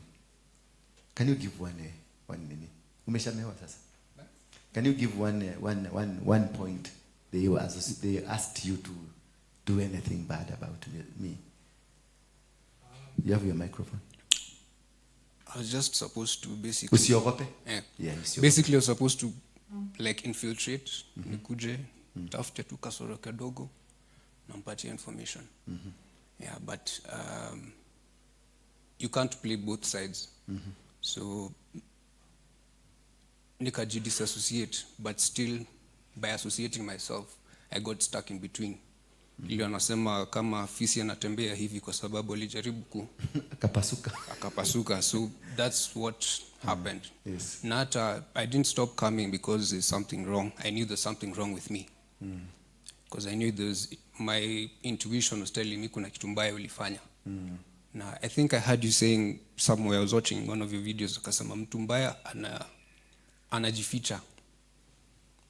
Think when you know you've done something wrong, you can't just go. You see, like the difference between Adam and David. When Adam sinned, he hid. But when David sinned, he went to God. So mimi nilijificha. So basically... Baka umetolewa. You've been smoked out. Yes. Yeah. My mom keeps telling me, your sin will find you out. So dhambi yangu imenitoa kwa ile shimo nilikuwa nimejificha. Akasema mbaya, but I'd rather come and seek for forgiveness. Thank you. Yes. Thank you. God bless you. Onesimus, tafutia mahali kitu ya kufanya. Yeah. Usimwachilie. Najua kanafuruta kwa haraka sana. Unaweza kumuona akiwa soba saa hii the next 20 minutes, utamkuta pale akiraba mchaga akiwa mlevi. So tumsaidie kumprotect. Yeah, umesikia kanisa? At least now we have a church that can fight for somebody. the previous church was completely of devil worshippers that were fighting you to die. Unajua kuna watu waliombea watu hapa wakufe. Kuna watu waliombea biashara za watu zianguke. Kuna watu walifanya vituko. Kuna watu walipangwa. Kuna kasichana kalikuwa hapa. Ako kasami kalikuwa hapa. Kalinyofua kila mtu hapo. Hapo diocese alianzia shida zake. Hapo kalipomaliza walitoka. Kalirudi peke yake. Maana ile moto waliona huko kwao na baba na mama na kile kalirudi mpaka hapa. Nani walikuwa hapa kakikuja? Kalikuja masaa jioni. Kalikuja hapa kuniomba msamaha. Kakaniambia the whole plan venye ilikuwa imeambiwa. Kalikuja hapa kalikaa pale. Tukaongea nako kakaniambia venye walikuwa mipaka nini, the power they were serving, whatever they were doing, it was a huge. Na akaniambia ilikuwa network kubwa sana that by May ilikuwa by May ndio walikuwa wakuwa washamaliza hapa kabisa na tumesaulika na nimewekwa ndani ya grave. Akini kakaniambia, nikakauliza ni kwa nini basi nini kilifanyika? Kakaniambia ile moto tuliona na ile moto ninaona. Mimi nina wiki mzima sijawahi kulala. Na nataka kutana naona moto inashuka. Nikamwambia basi piga magoti hapa chini. Nikamwambia nikamrelease na akaniambia usiseme. Lakini sasa mimi ni mjinga. Mimi hata ukiniambia nisiseme nitasema tu. Tamakana tokekaya nawe. Hata tokekaya no gauga. That's the bad side about me. That's a bad side. But I will say it too. Nitasema tu kwa sababu nashida kwa kuficha. Inaitaka naficha naanza kuulizwa. Ni nini hii nitakataka gani hii umeweka? Na kama mimi ningejificha, si ungekuwa umeuliwa? Unakuta naambia mtu wewe tulilala na wewe. Yes, because nasikia itaniua. So to gukwaneke, nitakufa kwa nini? Kwa sababu yako? Nitakusema tu. Tasema na maisha iendelee mbele. Wow. Kwa hivyo ni wiki, let us repent, complete total. Ile inaitangwa mujitolee. Hata ule unashida kwa kufuga kama roda ni kufuga. Bwana ziwe sana. Ni kufanya nini? Ni kufuga. Kama utaweza. Lakini pia unaweza kuomba kama unakula. Unaweza kufanya ile ya Esther, ile ya dry. Bwana Yesu asifiwe sana. Unaweza kufanya ya Daniel. Inaitangwa Daniel ni gani hiyo? Ile ya kukula vegetables. Na unaweza pia kufanya ile ya nani? Ya John the Baptist ya kukula kama mnyama kule kwa kichaka. Yeah? Ya grasshoppers. Ya kukula magrasshopper na matunda ya kichaka unaweza kufanya. Nitakuja kuwafundisha types of fastings and how they are supposed to be done. Bwana Yesu asifiwe sana. So you need to understand a fast. Kama hii ya Esther ina involve mpaka kuku, mpaka mende, mpaka kuguni. Ya Esther ni baya. Ina involve kila kitu, maana alisema kila kitu kifast. Everything, maubwa, makuku, makaka, what zote zifast pamoja. Na in 3 days bibi ya mtu alikuwa ametolewa. Na ukisikia mtu anaitwa Esther, muogope. Hao maesters mimi siwapendi sana. Maana Esther alihakikisha ameng'oa bibi ya mtu. Na hiyo bibi ya mtu nimekuwa nikifanya Bible study kujaribu kutafuta any trace ya huyo bibi alienda wapi. Kuna mtu anaweza niambia huyo bibi alienda wapi? There is nowhere in the mention of the Bible. Huyu mama Vashti kule alienda na watoto wake. Hatujui. Ni kumaanisha Esther alipoingia alilipiza kisasi. Maana alienda kabia mthamaki, if I find favor, nikupikia chakula. Na akapata favor akapika chakula. Kupika tu chakula. Mthamaki alikuwa anasema hata kama ni kichwa. Hata kama ni kichwa ya mtu unataka niambie nikuwekelea hapa. Alifanya nini hiyo chakula? Hiyo ndio kamoteli ansia hapo. Hiyo ni kamoteli. Unaona mtu akikwenda hata kama ni kichwa ya mtu, wekelea nitawekelea hapa. Hata kama ni nusu ya ufalme nitakupatia kwa sababu ya kukula omena na ugali. Hiyo haikuwa omena na ugali, ilikuwa kitu kingine. Maesther wa kanisa hii, msijaribu kuingia kwa ofisi yako. Msijaribu kuingia pale. Nitapatia na kanisa. Maana have you ever thought of that?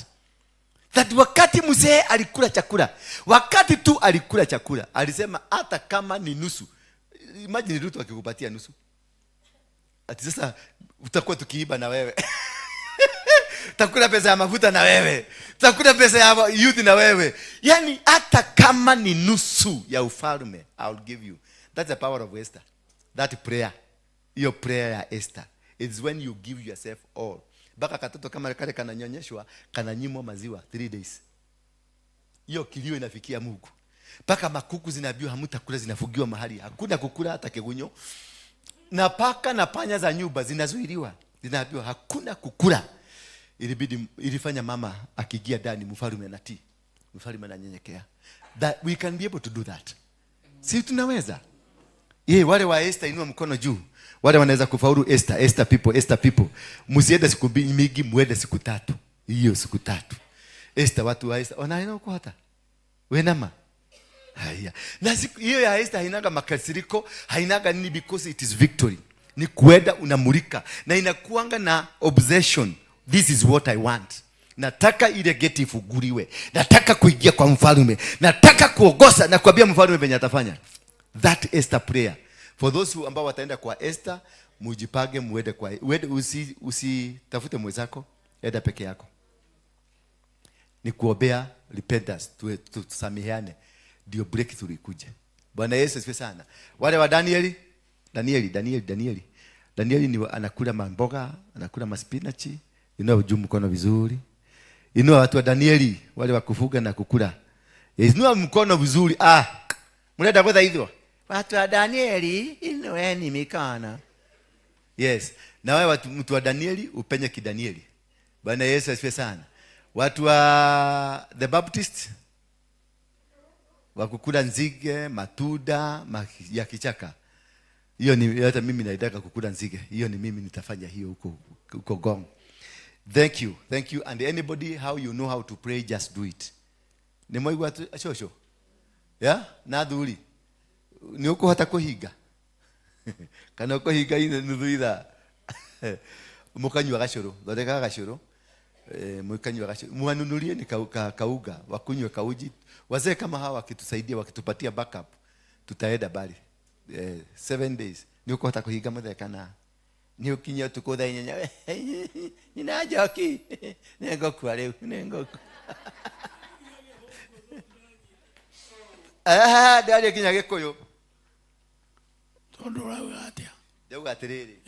Thikũ 7 kuma ũmũthĩ, thikũ cia kwĩhinga. Niĩ ndane hinga nyingĩ nginya 16. Rĩu nĩ ũkwĩhinga. Na ndire ndanyua. Na korwo nĩ oho. Rĩu nĩ ũkwĩhinga. Ona ngĩhingaga. Cio nĩ arũga.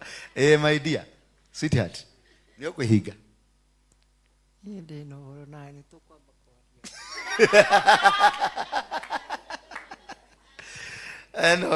ni tukwamba kwaria. Thank you. Tuingie kwa mafundisho ya leo. Naona masaa imeenda sana, lakini ni vizuri tungenena hivyo. Nataka tuangalie topic ya leo ni gani? Siki what? Siki what?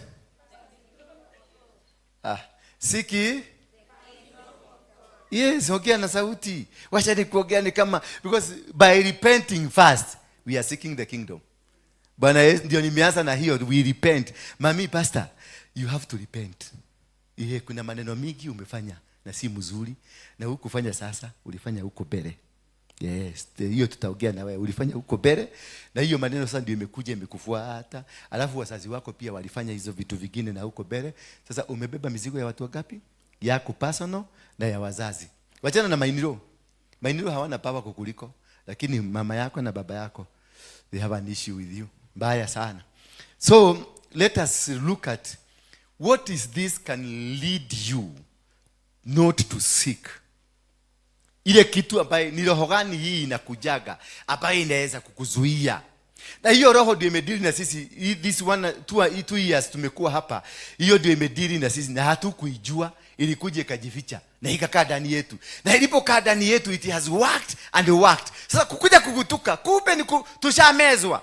Ni ile sasa kupiga hiyo kiongoyo, kuipiga ikasirike, itutapike. Lakini sasa already tulikuwa tumefika Kana ya Galili ama hapana? Itakuwa yako. Hapana. Kiongoyo ilimeza mtu ikapeleka Kalineshi Bardea. Hiyo wapi? Nineve. Yes, alimezwa akapelekwa mpaka Nineve. Ikatapika huko. Sasa kumbe hata sisi tulikuwa tumewekwa kwenye hiyo, tumewekwa ndani ya Kadesh Barnea, bado tumewekwa kwa Nineve, bado tumewekwa kwa vitu vingine nyingi sana. But our God is gracious. When God has chosen you, they may derail the process, but the process will still be on. Bwana Yesu asifiwe sana. Because this process is made not for one generation, but for the entire generation. Imetengenezeka kwa sababu ya generations and generations. And this is what I want to now today, because tutaenda into 2 or 3 episodes, we are going to discuss what spirit, ni nini hii ambayo inasababishaga wewe kutoweza kuingia to seek the kingdom. Wewe kutoweza kuseek that kingdom of God. Wewe kutoweza kufanya kazi ambayo Mungu amekuitia. Bwana Yesu asifiwe sana.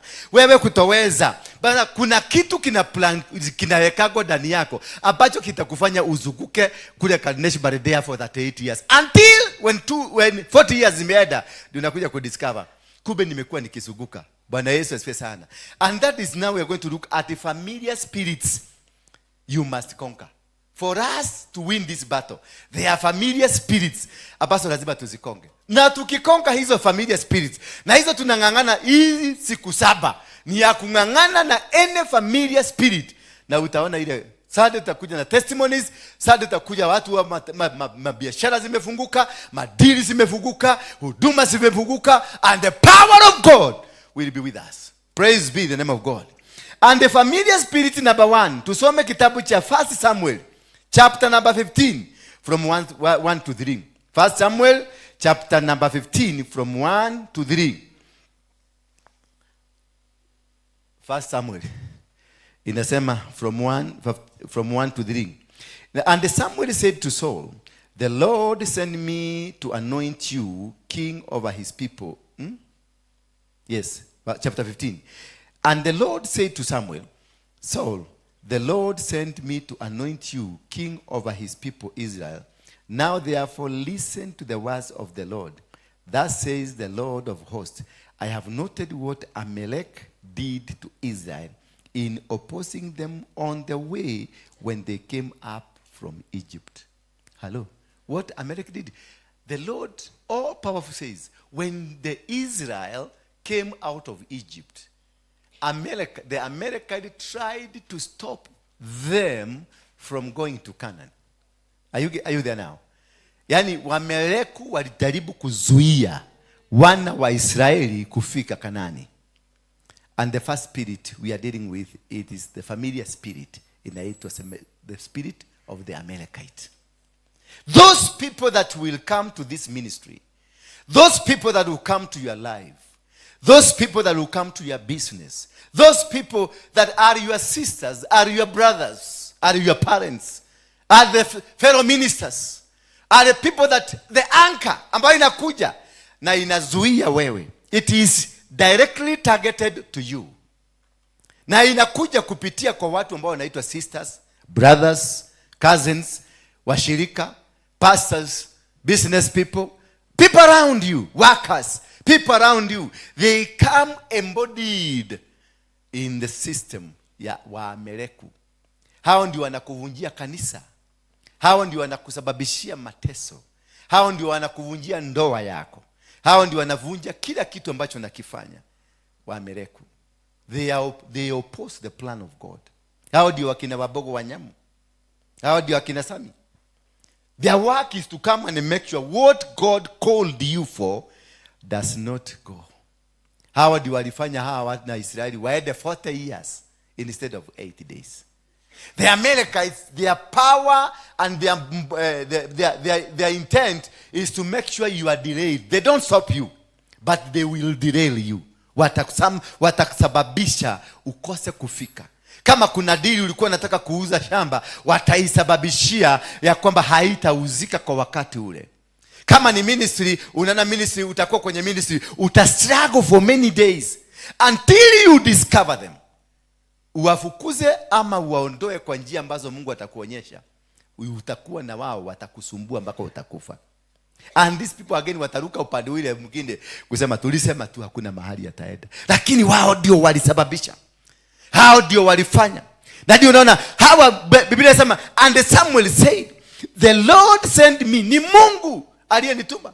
The Lord all powerful says, when the Israelites came out of Egypt, the Amalekites tried to stop. They tried them from going to Canaan. I saw what the Amalekites did. Verse 3. Niliona.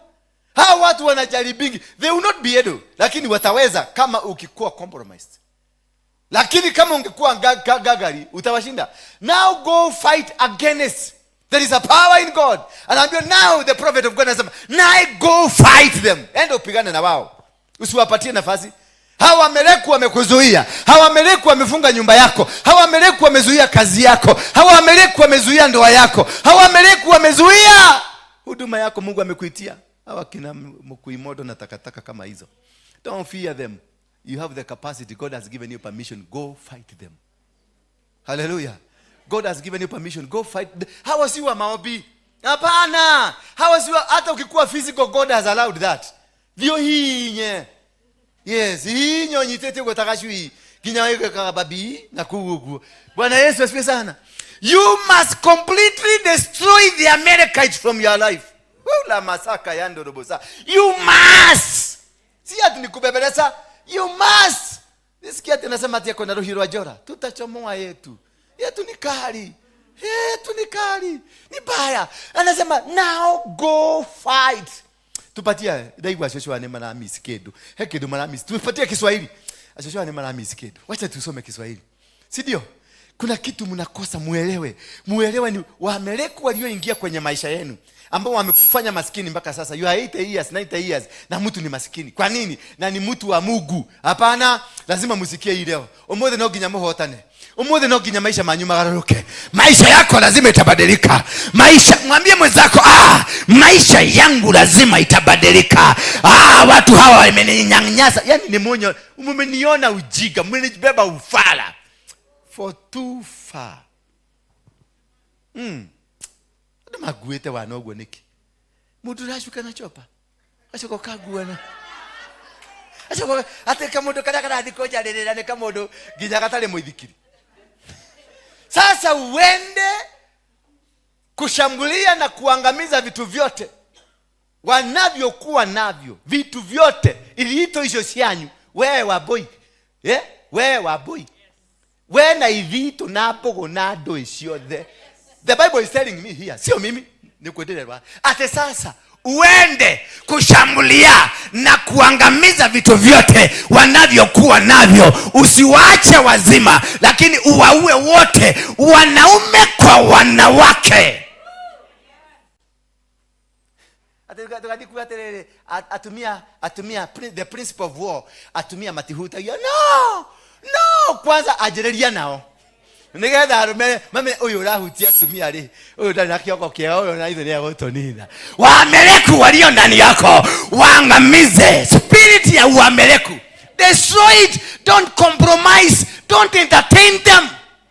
Mimi nime-entertain watu miaka habiri hapi. Ona venye walitufanya. Mwathani agocho ndungata ya Ngai. Mwathani ni arajerire ngihoya Mwathani ni arajikirire kiugo ne gwenda guka tutikwareria haha ta we he appointment jokia ofisi gwaku tigetha kumenye tondu ni kaundu ga kwariria thimu-ini ni kaundu ga kwaria one on one. Kumbe ni Mwamaleki amejipanga kuja kunimalizia kwa ofisi. Mimi siko najua I'm just innocent, green from Mogeke, just innocent. Nami kwa Mogeke tulikuwa tunasema dai nyoba ekagota dai nyoba dai kere dai watatu wenda karwara. Yani I didn't have anything. Sikuwa na ukuli, hakukuwa tunajifichiana. Hapana, tulikuwa just innocent. Sasa nimeleta ule innocent kule, nimeleta hapa. Sasa nikafikiria nimekuja kukutana na watu. Unajua kule tulikuwa tunakula kiapo. Ukipatikana na makosa viboko 25. Makosa ya kwanza. Makosa ya pili 75. Ukiwa noi. Si tunapigwa ukiwa unavaa nguo, unatoa nguo ukiwa noi kabisa na unaekelewa katabaka kumepakwa chubi. Na upigwe ile kifoko kia muragi. Unajua ile kifoko ya muragi? Hiyo ndio ulikuwa unaekelewa na unaekelewa na mtu ameshiba vizuri. Mishipa hapa ako na ile 6 pack imeshiba hapa. Ukiona venye anainua unaona kama ni hydraulic. Na alafu hiyo kiboko ndio ikuwe complete. Ilikuwa inapita hivi, alafu inarudishwa. Zinaenda 2 lakini 1. Bwana Yesu asifiwe sana. Kwa hivyo unapigwa 50. Sasa ukiongea uogo huko. Ukiongea uogo. Nikakutana na huyu sasa Magdalene, usimama Magdalene. Najua unanipenda. Uonyede ile kina dokieda kama huduma yako. Sasa wakanikuta tuko na Magdalene. Nimeandikia Magdalene ka message. Hi love. Wajue. Hiyo ni viboko gapi? 25. Nani mchukue? Halo. Siku moja Maina Jaga alienda katakanya kamsichana kingine wakaenda nako. Na hapa Kitegera. Alikuliwa 75. 70 na ni kiongozi. 75. So yes, hata ukitaka wanawake 100 ulikuwa unaruhusiwa. Lakini si kurukaruka atu uduge, ukiruduga wachana na huyo, unaduga hii, wachana na hiyo. There was nothing like that. Ukiduga ni wako. Matonahia. Lakini ukuje ukutane na Wameleku. Maana kanisani ndio Wameleku walihamia. Wameleku ndio wamekupiga. Wameleku ndio wamepiga ndoa yako. Wameleku ndio waliua bwana yako. Wameleku ndio waliua mke wako. Wameleku ndio waliharibu biashara yako. Walikuja wakajifanya manabii. Rina aikantai likakari yako ntoroba. Ya Bwana anasema kanisa mugeuke. Bwana anasema mutubu dhambi. Bwana anasema mutubu. Mimi Bwana nasema. Sasa huyu Bwana alikuwa anasema, alafu mwisho kumbe yeye ndio alikuwa Bwana. Bwana Yesu asifiwe sana. How ndio the spirit of the Amalekites? They are here to destroy you. They are here to dismantle you. They are here to bring you down. Bwana Yesu asifiwe sana. Si watu wazuri. Twende kwa hiyo, tuendelee mami. Tumemaliza hiyo. These people are guided by material. Wanaonaga pesa, the material being. Wanaonaga utajiri, wanaonaga venye watafaulu kutoka kwako, venye watatukujaganya. They are greedy, they are dishonest, and they are unrealistic. Hello? Ni watu wa tamaa, si watu wa ukweli, alafu ni watu hawana reality, hawana. Bwana Yesu asifiwe sana. Yes, hawana hata kidogo. Sasa uende, na ndio naambia uamalize. Maana wakikupagia hapa, kama sikujua nilijua mapema, nikajua mahali wanatuelekeza, nikawavuruga, nikawafukuza. Nilikuwa naenda na waendea moja kwa moja, namuita kuja kwa ofisi yangu, namwambia kwa sababu sitaki kukuaibisha, usikanyage kanisa hii tena. Mmoja aliniambia hiyo kanisa sio yako, nini nitakuja. Akakuja, nilimngoja akuje, akakaa hapo. Nikahubiri vizuri, nikahubiri kama nimejikuja vizuri, nimejikoposi. Sasa sitaki drama. Yaani ile kitu iko ndani yangu ikaendelea kuchomeka. Venye nahubiri ikaendelea kuchomeka. Nikashindwa ino ngoma nikireka huku. Wewe mama si mama. Mungu anisamehe. Spirit number 2. Hiyo ni spirit ya nani? Ya Wameleku. An enemy of God's people. They are descendants of Esau. Kama wewe ni muio Muamerika, you are a descendant of Esau. And Esau ni alikuwa kizazi ambacho kiliundika, is a system. Katika ufalme wa Mungu kuna system mbili. Kuna system ya Jacobo na kuna system ya Esau. System ya Jacobo wanaitangwa investors, ni watu ambao wana invest. Now system ya Esau ni a hand to mouth. Bwana Yesu asifiwe sana. What have you invested? Kuna kitu umeinvest ambao unakuliaga kutoka kwa hiyo. Wachana, kuna kitu. We hekedo we biashara wigete. Kana kidu gikuhea maciaro. We hekedo gikuhea maciaro. Hekedo gikuhea maciaro. We kuna kitu kinakupea matunda. Na wewe? Gani? Money market. Okay, money market. Money market. Kama hauna investment umeweka, you are in the system of Esau. Esau system ni yale hand to mouth. Ule unapata chakula leo. Ya kodi kibuto la kadia. Kidaka. inatoka hiyo ndio unakula. Lakini system ya Jacobo, they wait, they invest, wanawekeza, they will wait. And this church, I want to invoke that spirit of Jacob. Kwa sababu najua hapa kuna maesau wengi sana. I want to invoke the spirit kutoka leo, because God has heard us. Mtu yote mwenye anatamania kufanya biashara, nenda uanzishe biashara yako. Invest now. Hata kama uko na 2,000, go invest. Hata kama uko na shilingi 500, go invest, zitasaa. Tukifika mwezi wa 9 wa 10, utakuwa kama uliweka 500, utakuwa na 5,000. You will have grown. Bwana Yesu asifiwe sana. Yes. Number 2. Man's spirit. The spirit of man. Ni spirit ambayo pia inatuzuia. Tusome kitabu cha Mwanzo 3 mstari wa 9. Genesis 3 mstari wa 9. Now we get to understand the spirit of man. Because the spirit of man is so bad. So bad that it kills. It's so dangerous ambayo inaweteka maafa mengi sana. Na inaharibu kila kitu. Because inaikuweka na kitu inaitwa ego. Unakuta mwanaume huwezi kumwambia. Kwanza wanaume wa Nyeri in the house. Wanaume wa Nyeri in the house. Mwanaume wa Nyeri akisema amesema. Na akiongea anaanza kutodoila. Basi mwanamke alipoona, verse 9 please. Verse 9. Lakini Yawe Mungu akamuita yule mwanaume, uko wapi? Alikuwa ameenda wapi? Yawe akamuita yule mwanaume, uko wapi? Mwanaume akasema, verse 10.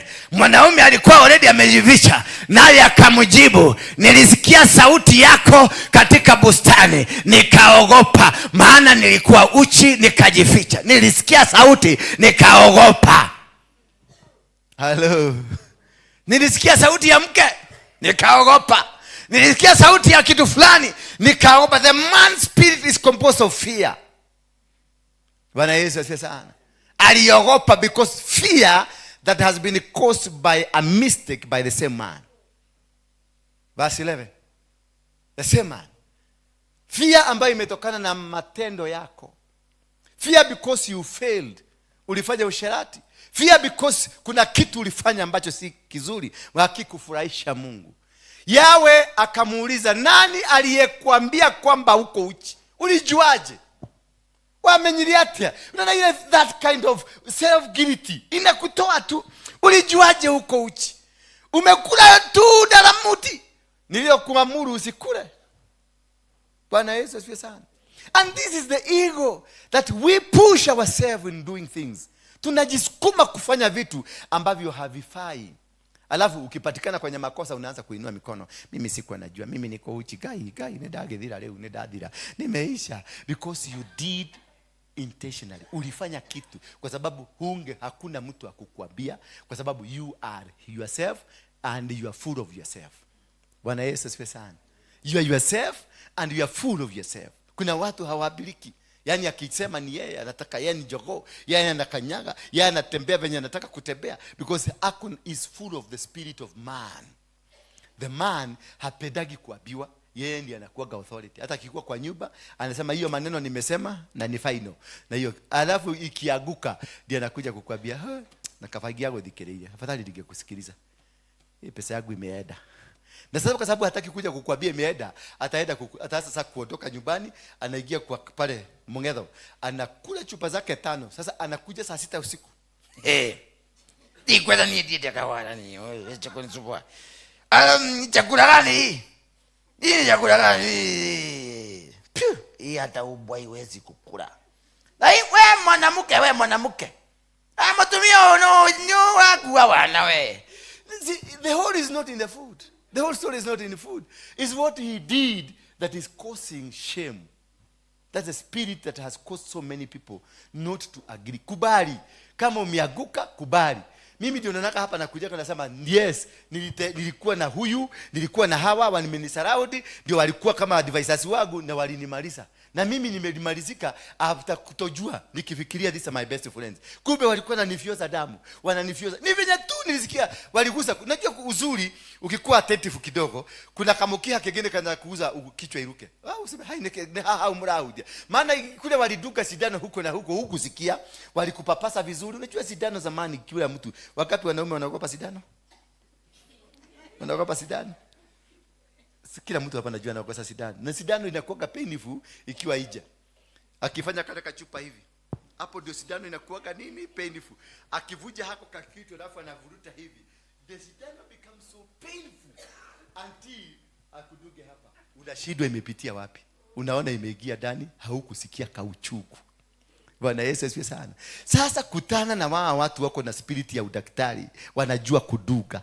Wanakuduga pole pole na hautajua walikuduga, wanakufioza damu yako. Utafionzwa. Goki, ugushio thakame. Ukioka ginyarire waigwa ya tobo. Unajua ya tobo sasa ndio unaanza kukua disi, unaanza kufanya hivi. Sasa ndio unasikia haya kuna kitu nimeshikilia hapa. By the time ukuje sasa ujue tobo imeguzwa. Tobo ikiguzwa ni kwedo na eda. Memory imeanza kufutika. Do you know there is a time I lost my memory? Wakati tulikuwa tunafanya zile interview na kina sema okay, I lost my memory at some point. Nilipoteza kabisa. Kumbe nilikuja kuambiwa kina hawa Gedito wanachukuaga ubogo yako, wanaipatia mtu mwingine, wanakuweka magunia ya makogo, ile makaba za makogo. Makohani ya kimakogo. Wanatengeneza hiyo makogo vizuri, wanatengeneza makogo venye ubogo inakuaga. Si unaona hiyo kaba venye inakaa kama makogo? Wanatengeneza vizuri, wanaishika, wanatoa yako, wanarusha hii makogo. Sasa utakuwa unajaribu. Mimi nilikaa miezi 3 bila memory. Nilikuwa kupatia story na sahau ni nini tunaongea. Wakati huo nilikuwa na nyamaza. Nikiona sikumbuki nini sentence, ndio ni combine na sentence nyingine na nyamaza. Ndio nijaribu take my time kukumbuka ni kitu gani tulikuwa tunaongelea. Na it could take even 15 minutes nikijaribu kukumbuka kukueleza gate. That is the time now they started hitting me. Sasa mimi unaniona hapa niko na shughuli mingi, na siku hiyo ukiniangalia miezi hizo nilikuwa busy, nilikuwa najifanya busy because sitaki tuongee na wewe nikupatie matohoho. Maana sasa sasa singewaambia kwa sababu hamuge niombea. Mimi sasa si nyinyi wote mmekuja hapa ndio niwaombee. Sasa nikiwaambia aje? Ndio nilienda nikaambia my spiritual father, nikamwambia this is the experience. Hata kabla nimwambie my spiritual father venye naendelea nikasahau. Nikaanza kumwambia siku hizi nimeanza kufuga ng'ombe. Siku hizi nimeanza kufanya hivi. Siku hizi yani nikamwambia totally a different story. Alinirecord. Na akalia rais akajua what has happened to me. Hii Wakorino mnaona haka Wakorino hawa.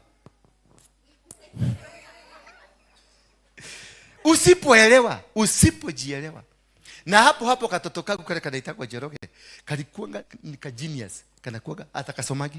Jeroge wangu asomagi ni kama mimi. Asomagi lakini mkikuja exam atakuwa namba 1. Kakajama kakakuwa mpaka kalikuwa Lisa Hill Academy. Hata kitabu. Wacha sasa kufanya exam. Hata notebook hakuwa hata moja.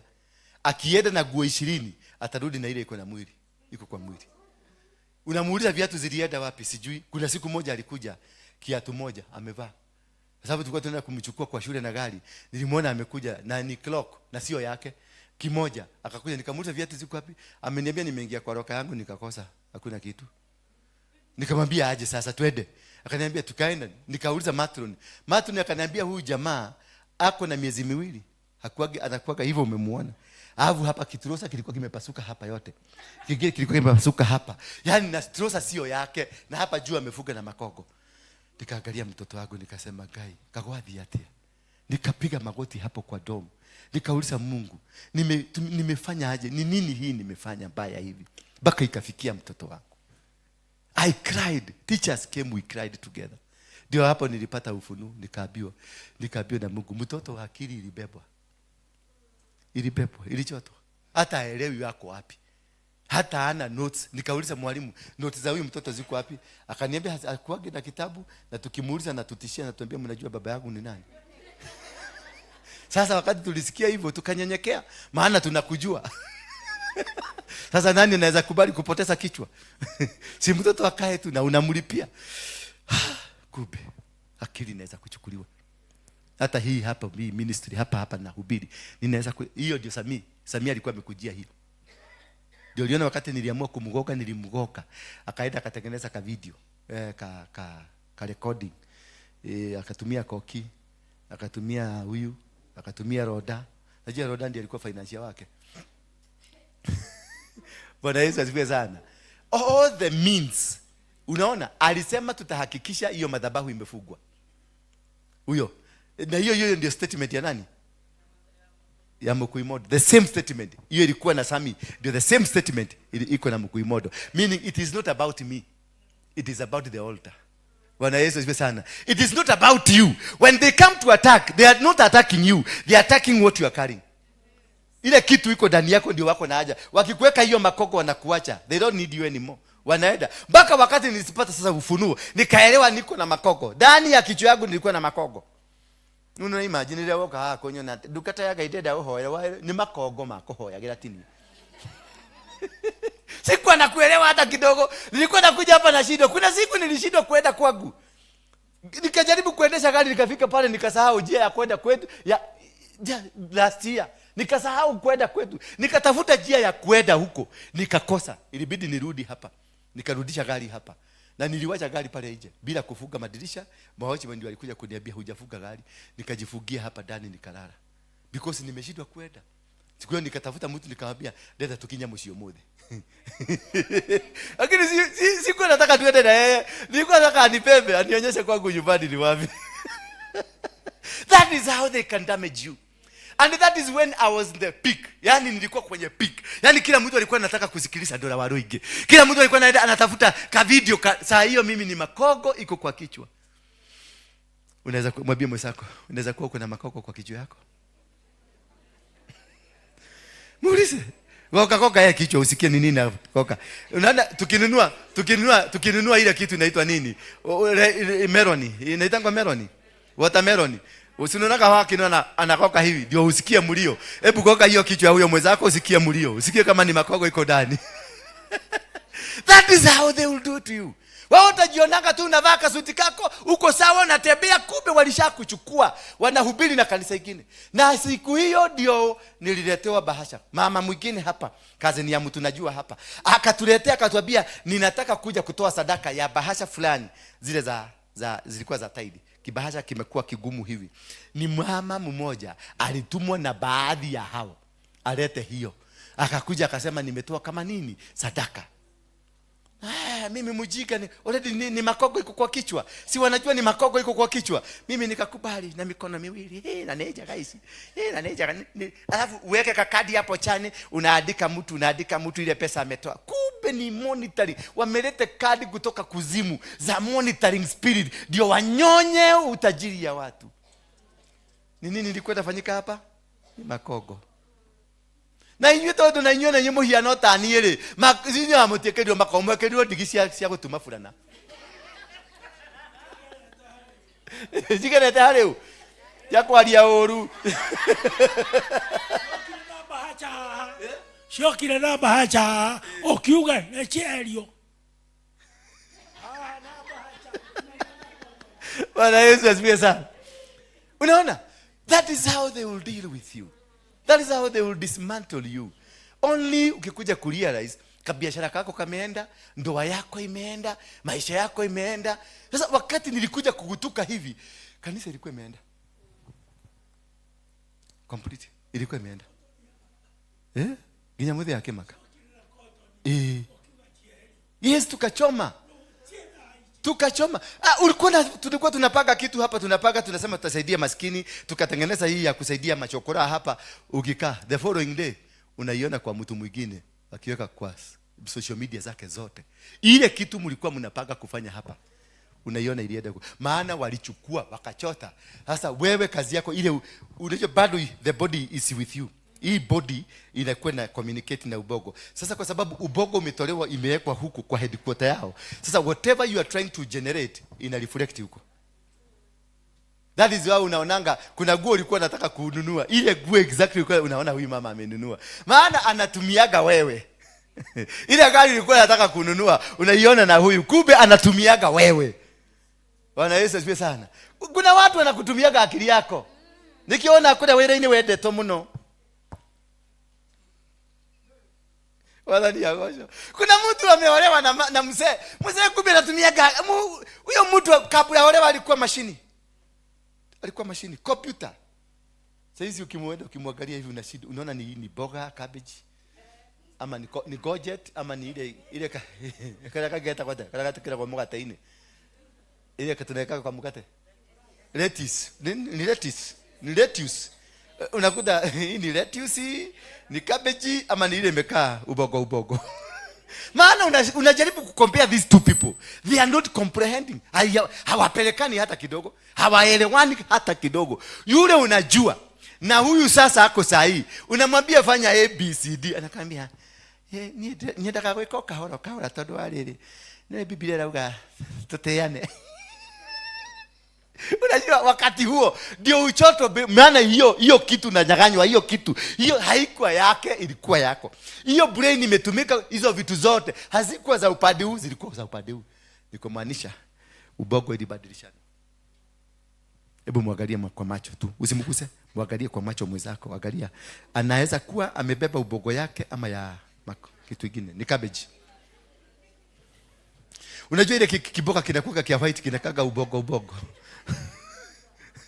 Hiyo ndiyo alichukua akawekelea hapa. Akasema Charity, ninachukua ubogo yako. Alafu akichukua anasema hii inakuja naingia. Ndio toraga haha tene kwa theka. Toraga haha tene ule mwega. Toraga haha nego ikara wega. Ate ni pasta mwega, ate maroka goko kama hebebe kama hebosho. Kwa hata kuna wengine tunawapatiaga hapa chakula wa mama hawa na wazee hawa. Ni wachawi. Mathi yago ciekera maundu. Te heanaga irio. Neto kuona kuri ari heanaga na no ari heaga. Shitwe katika jina la Yesu. Mimi niliombea kijana yangu njoro wangu na Mungu akanikamleta hapa kwa madhabahu. Nikamwambia Mungu hapa. Acha huyo ndoko dunya. Mtoto nililea mimi peke yangu. Niliachua mtoto huyo akiwa na miezi 9. Huyo mtoto nimekula mafi yake kama nikiwa mrefu. Mimi nilikuwa nafikiria nikukule. Unajua unaweza kuota. Unajua ushaikojoa kwa kitanda? Wale wamekojoa kwa kitanda? Tigai wana. Ndio wana mudhugumeti olele. Wewe mmekojoa kwa kitanda nyinyi. Hata nikiangalia sura yenu nyingi. Mimi niliacha kukojoa just the other day. Unakojoa. Sasa ile umemaliza tu kukojoa. Ndio nasikia iko kwa kitanda. Ndio naikuta. Unasikia na sana unakojoa ukiwa kwa wenyewe. Kuna moja nilikuwa nimeenda kwa mwenyewe haki. Nilisikia ubaya. Na kutoka siku hiyo sijai kojoa tena kwa kitanda. Maana ni kwa mtu prominent, mtu alikuwa amenipatia heshima. Nililala kitanda mzuri, kitanda ya bedroom ya guest, kitanda mzuri. Sasa nilikojoa na sikukojoa makojoa kidogo. Na tulikuwa tumekunywa. Sasa ni makojoa inanuka pombe. Kama ile Koki alikojolewa hapa. Unajua Koki hapa alikojolewa makojoa ingine mpaka nikamwe. Alafu alikuwa amevaa kile kiguo kimevaa balageti. Na hiyo nguo usiwahi kuivaa tena, imekuletea kama mikosi. Sasa Koki nilimkuta pale akihinya makojoa. Lakini niulize Koki, niulize tu Kiswahili ya ujinga. Hiyo makojoa na ni mama ilipadaje hivi?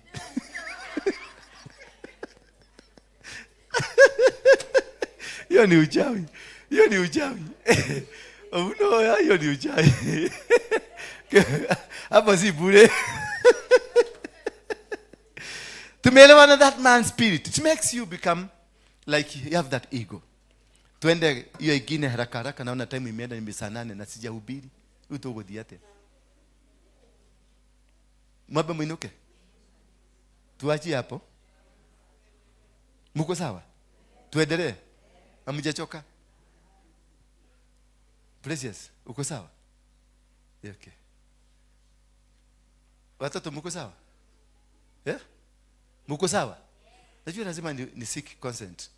Nisianze kuhubiri hapa na mnaniangalia vibaya. Geke na kiole ndamenya ngale madha ni mathirire.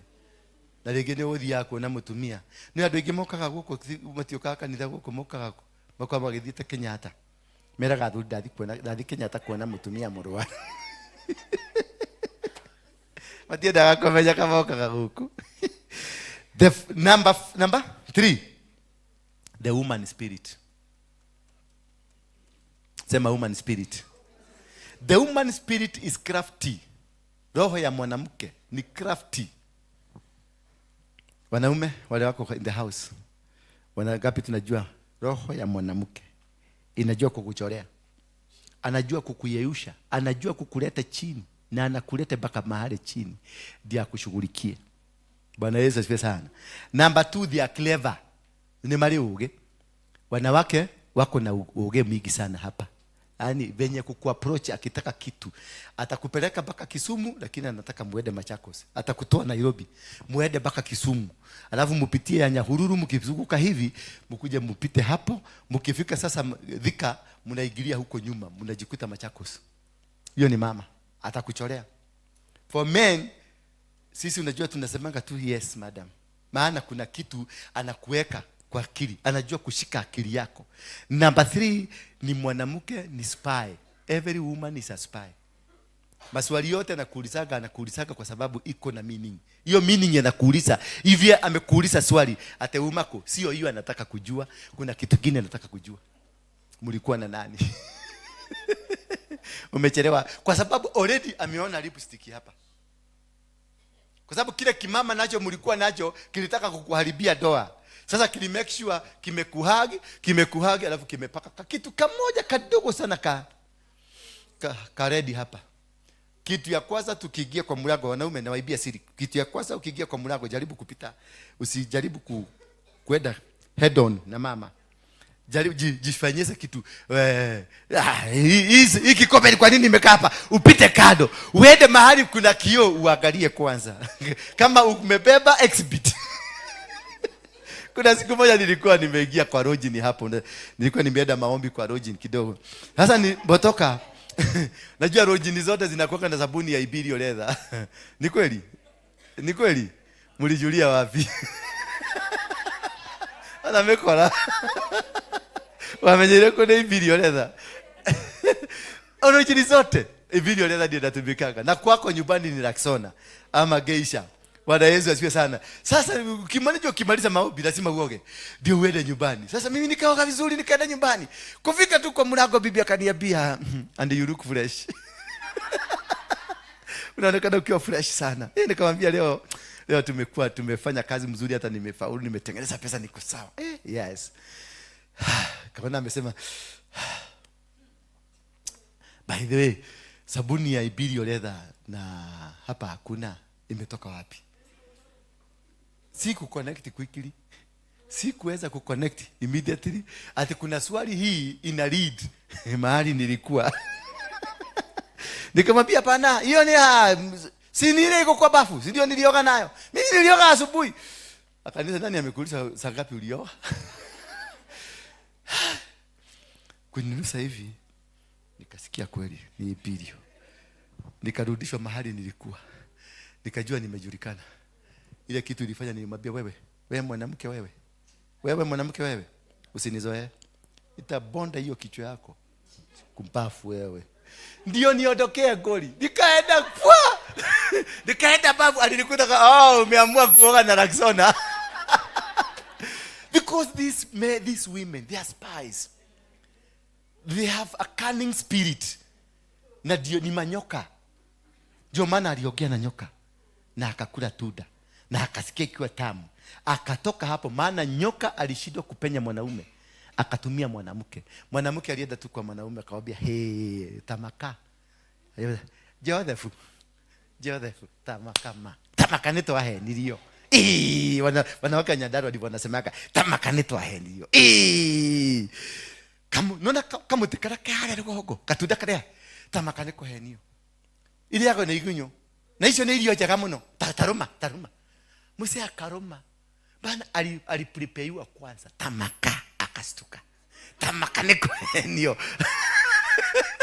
Wamama wanajua kukumaka mpaka unastuka. Wanajua kukuweka kitu mpaka akikwambia sasa the real thing, unakubali bila reason. Mzee alikubali. Akamwambia basi tuendelee na kazi. Na kazi ilipoendelea ndio tunaona Kaini anakuja. Bwana Yesu asifiwe sana. They are manipulators. Women, the spirit of women is manipulative. Wanaweza kukucheza na akili. Cheza na akili. Naonaga Ani akikuja, Ani kama anataka kitu. Unajua Ani namwekeaga sometimes break. Kwa sababu Ani ni so demanding. Anataka kila mtu akule hapa. Anataka kila mtu akule ugali na wakule nyama na matumbo. Sasa unashindwa ndokurugira andũ ene irio gũkũ. Thondeka mũndũ ũrĩa necessary ũragirwo nĩ kũrĩa. Arĩa matagirwo nĩ kũrĩa gũkũ rĩ, wachana nao. Sasa Ani na yeye akuagi hivyo. Ani nataka kila mtu afanye nini? Sijui kama ni kiti ya MC anatafuta. Sasa anakuja Apostle. Niko dago kukwaleria hanini. Wage na mahida. Namwambia niko sawa, niambia leo ule ndina kiroto. Sasa ananipatia kiroto. Na unakalia kiroto sipiwa ni fake. Sasa anakuzia uoga. Sasa wakati wa kumalizia point yake. Nadua nitogia mahekedo ya Korea. Sasa ni atotageka. Naambia mutigethi muthondeke, caria cia ready hau muthondeke. Maana alipita ananimanipulate akili yako yote. Na ananitafuta tujia tu kuniuzia uoga. Kwa sababu anajua ninanunuaga uoga haraka. Unauziwa uoga. By the time kila kitu hiyo ya mwisho kumalizia itakuwa tik. Usiwezi kukuja kwa ofisi yako. Nimejua leo. The eyes opened ahead of man. The eyes of women ilifunguka kabla ya mwanaume. Sisi wanaume tunatake time ku open up. Tuki open up itakuwa perfect. Lakini sasa by the time you open, kila kitu imeanguka ama kila kitu imeenda. Bwana Yesu asifiwe sana. The spirit of a child. Hizi ni spirit ambazo lazima tupambane nazo ndio tushinde hii vita. Hii ya the kingdom. Because seek the kingdom. Udama kitu inaguo. Msituone hivi sisi simanyeje. Sisi tuko nayo. Yes. The spirit of a child. 1 Corinthians chapter 13 verse 11. 1 Corinthians chapter 13 verse 11. The spirit of a child. Yeah, roho ya mtoto kama hawa. Si unaona venye they are very innocent, they are very good. When I was a child, I spoke like a child. I thought like a child and reasoned like a child. When I became man, I gave up childish ways. Some people have refused to grow up spiritually. Their work is to hinder others. When you are a child, you spoke like a child. You thought like a child. You walked like a child. Kwa hivyo roho ya mtoto ni roho very innocent. Haikuagi na matatizo. Aka kama mtoto katakwambia tu ukweli. Utakambia waambie si yuko. Atakana kibia kanasema ameniambia nikwambie hayuko. Anakuuliza uko ako wapi? Ako kwa bedroom na amejifugia lakini ameniambia nimkwambie hayuko. They are just innocent. That is a spirit when you have people that are innocent. They are just there. They are watu wa kucomposed. Hawana shida mingi, atakwambia tu ukweli, atapoa. Ukweli yake yote atakuwa. Hana hakujificha. But these people when they refuse to grow. Hallelujah. When they refuse to grow, utaishi na wao kama watoto. Kama hii kanisa, most of these people in the church, they have refused completely. Kuna watu wamekataa kukua. They are just when walikuja wakiwa watoto, wako tu hapo. Hapo tu. Hata ukijaribu kuambia hivi, hawasikii. Hao ndio unakutaga wana mapigano kanisani. Wana masengenyo kanisani. Wana nini kanisani. Unakuta things are not working because they are childish activities in the church. Your thinking capacity is too low. Ati huyu mama ameniangalia nie gohoyaga ndaigwa hetokera ogwa ndaigwa ahutia dage kuwe ndaigwa get spirit ndaigwa kiuru gigigia kana ugo mwaki namenya iyo ni spirit ya nyoka. How now? You are praying. Uli divert aje mind yako ikakuwa nyoka na Mungu. Because you are a child. You are picking. Ukiona mtu kanisani anapiki tu vitu vidogo. Anapiki tu vita tudogo. Anaota doto. Na ni doto self-explanatory. Anataka apostle. I interpret your doto. Kwa sababu anataka kitu inaitwa nini? Anataka ile attention. These people are attention seekers. Bwana Yesu asifiwe sana. Hebu uliza mwenzako kwa sababu nakuonanga wewe unakaa attention seeker. Why do you like this? Muulize, why have you refused to grow? Uliza mwenzako, why have you refused to grow? Uko venye uliingia hapa bado uko hivyo hivyo. Bado unakujaka kuleta vitina. Bado unakujaka kuleta vita na watu wale wengine. Bado unakuwako na chiba wale wengine. Bado unataka mtu fulani aende. Why? It's because you have refused to grow. When you refuse to grow, the church will not grow. At the same time, the business will not grow. And your marriage will not grow. Hii utakuta kila siku mnagombana na msee. Ni kwa sababu one of you have refused to grow. Until one of you matures to mature the other one. Because one must mature to mature the other. Kuna mmoja wa kusema thank you. It's all right. Tiana horosio. I own it. Yes. Tukubaliana na hiyo. Yaani unakuta you agree. Unakubali.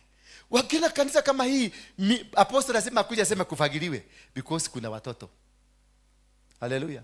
Apostle anasema unakutaka kuna mtu anakuambia ati tupike chai. Apostle, tupike chai. Ndani mkapike. Apostle, ya maziwa. Ndani. Apostle, tuweke majani. Sasa ukikuwa mjinga uendelee utalea vitoto vikubwa. Sasa hapo mwambie ndio ukatumia akili yako. Kutoka hapo ndio ukatumia nini? Tumia akili yako. Maana don't use my brain. Because kimodo yake ni kegima, ni kenene ile. But bado hakuna kitu iko ndani yake. Bwana Yesu asifiwe sana. And this is what we want. That when you have an institution like this one, you have people that can make decisions. Lakini ukikuwa na hiyo spirit ya mtu ya utoto, kanisa kama hii haiwezi kukua, biashara haiwezi kukua, hata ndoa yako. That is why mnakosanaka na Bwana. Kwa sababu hauwezi kukua. Kila time unaona nielekea nyume, nikwenda kuingia group eneo, wacha nitoke hiyo group. Ali todo hake. Wako natumia ta matu makashodo haha, bare ya mena yo yakaneti oguo, ona no irurumie ndege. Oguo. Mama unakuja hapa. Wanaweza hiyo bara ile kukwenda ukikosa na huyo mama ako nyuma yako. Bakorogo mena bara 24/7. Ukigitukana na atumia acio wakiguruka. Tondu ya group ene kuingira yoke kuhe ohoro uyu. Group ene kaingira ateke. Ateo gatia. Kajuge mawira uyu atia. Wona ngetuma ciondo. Ndiari ti ohoro waku ngwendari ohoro wa mutumia uria. Ndiko wetete ndakoragia ohoro uyu.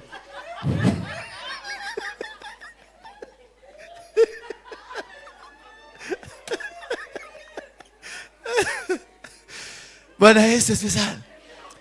Bwana Yesu asifiwe. That is the moment that you discover that you have people grown-ups but they have refused to mature. When you have grown-ups you cannot make a decision. Lazima ukibie kwa apostle, ati wabie apostle, ati apostle amesema. Well, vitu vingi hapa vinasimamishagwa, apostle amesema. Bwana Yesu asifiwe sana. Because they are children. Ukisikia mtu anasema apostle amesema, because nimekuchagua wewe ni chairman. Nilikupatia, I donated some of my powers to you. So you can make decisions. Some of these decisions niliambiwa na Mungu, toa hii decision weka kwa mtu fulani. Maana nataka uconcentrate na this line. Sasa ukikuwa na children watakumaliza na watamaliza huduma yako. Maana every time hata kienda kutaka apostle. Todie kioro. Apostle. Tohodera tissue. But Yesu asifiwe sana. Because these are meant to cause you concentrate away from God, but to concentrate on them. They want to derail. That's the spirit of children. For you to get into the kingdom, for God to give you full mandate to operate, you must grow. Lazima ukue mtu mkubwa. Ukue mtu ana make decisions. Na decisions zako haziwezi kukosana because I donated the authority to you. Nilikata nikakupatia. Therefore, kama nilikata, whatever you be reasoning like me. It will be part of me. Bwana Yesu asifiwe sana. Kwa hivyo ukikuwa na watu wawili watatu wa kukujaka kukuuliza hiyo tu maswali hiyo ya ujiga, ujue hamuta grow, you will never grow. Bwana Yesu asifiwe sana. The spirit of, hiyo ni a spirit of what? A child. Wacha tuende kwa spirit hiyo ingine, tuone the spirit ya wanyama. The spirit of oxen. Oxen ni nini? Oxen ni degwa. Ndegwa wani inaitwa oxen. Ni ndegwa? Tukimete ndegwa. No ni diagethite thukuru. The book of Job 39 verse 9 to 10. Job 39 verse 9 to 10. Tutamalizia hiyo, tuache hiyo alafu muende mpumzike, mkuje jioni, si ndio? Already ni jioni, lakini mkuje jioni. Ndio watu waende wakakule lunch. Job 39 verse 9 to 10. Quickly. Is the wild ox willing to serve you? Will he spend the night at your manger? Will it? What is an ox? Mbogo atakubali kukutumikia. Atakubali kulala katika zizi lako. Ndio nimeshindwa oxen hii mnasema. Na Biblia inaniambia ni bogo. Ni bogo. Bogo atakubali kukutumikia. Sasa kuwa na watu wako na roho ya bogo in your life, in the name of a husband, in the name of a pastor, in the name of a manager, in the name of a son, in the name of a daughter. Lakini spirit iliyo ndani yake ni ya bogo. Yani every single minute auha ya. Mumekuwa na hawa watu? Yani they are bulldozers. They want to bulldoze everything. They want to push. Wanasindikisha kila kitu. Osho weta kwa roho wa bogo. Hawa watu hawananga reasoning. Mwana bogo hai reason. Mbogo ikiamua ni kubomoa mlango ile itabomoa. Haijali kama kuna mawe, haijalishi kama kuna kitu inataka tu kumomoa. Ile ndio kwa dharurania goko. Sasa ukikuwa na hiyo bogo, mmejenga huduma vizuri imekuwa, bogo igie hapa. Hiyo huduma lazima ibomolewe. Hapo ndio unasikia ukisema kokini mchawi. Unasikia Charity ni devil worshiper. Unasikia huyu agedito, huyo kwaja oketa kukunina. Unasikia kidogo unasikia huyu mwenzako, huyu Ndungae ni mtu ambaye ni mtu mbaya. Akisimama tu na wewe hivi, utaanza kusikia anaanza kunyonya spirit yako. Hiyo ndio spirit ya bogo. Bogo inakujaka kudestroy kila kitu without formula. Ndio anauliza bogo atakubali kukutumikia. Hawanaka na roho ya kukaa chini. Hawana. Anataka yeye kusema. Akiingia kwa department kama praise and worship, anaburuka kila mtu, maana kila mtu lazima msikilize. Bwana Yesu asifiwe sana. Ukimpatia responsibility and there is a one man show, afanyagi na watu wengine, ni yeye peke yake. Sasa ukiona katika church kama hii ni sharedi kama huyu na ana operate peke yake, mwenye ni spirit ya bogo na gutire kundu turadi ni amunina atawagoka, maana hatakagi kuona mtu karibu na wewe. The spirit ya bogo haitakagi kuona mtu, kwa sababu inajua for you to succeed it has to be a teamwork. So the spirit ya bogo inakujaga, inanyonya huyu, inapiga huyu, inapiga huyu. By the time mnakuja kuangalia kikundi kimeanguka, kimeisha. Bwana Yesu asifiwe sana. Tulikuwa na mtu kama huyo, alikuwa chairman hapa. Chairman ilikuwa all over. Kimkuta huko mpaka siku moja akakutana na Dorcas. Unakumbuka yule Dorcas mwenye hana nyama lakini yako na nguvu. Chairman alienda kumwambia utafanya ABCD, akamuuliza asihu. Jamaa ni Mkerenyaga, na Mkerenyaga unawaelewa. Alisema ni Munyeri. Mimi nilikuwa nafikiri ni Mkerenyaga. Hata nikamwambia abai mondo. Alizimwa akazimika. Na dacho kile kila liki. Todo washa manena na bogo. The spirit of bogo. Verse 10 please, quickly. We finish there.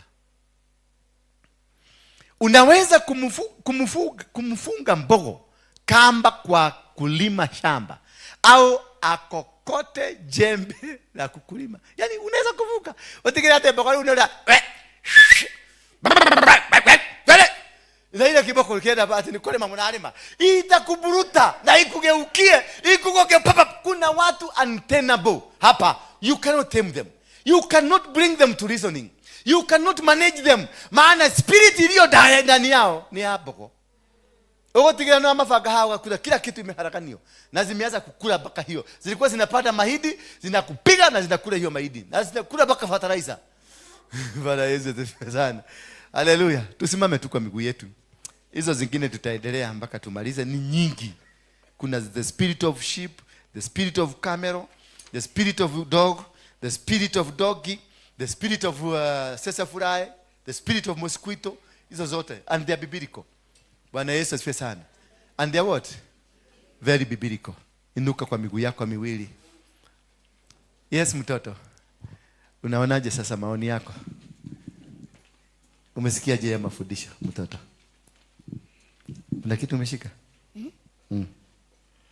Umeshika nini? Umesikia nini?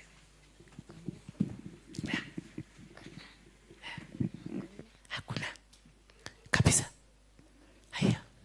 Nimejiogeleza. Nimejiogeleza hapa hiyo yote.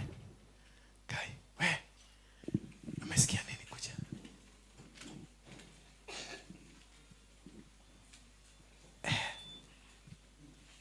Umesikia nini? Spirit ya mwanamke. Imefanya nini? Amesikia spirit ya mwanamke. Leteni sadaka zenu hapa mbele. Just bring them here.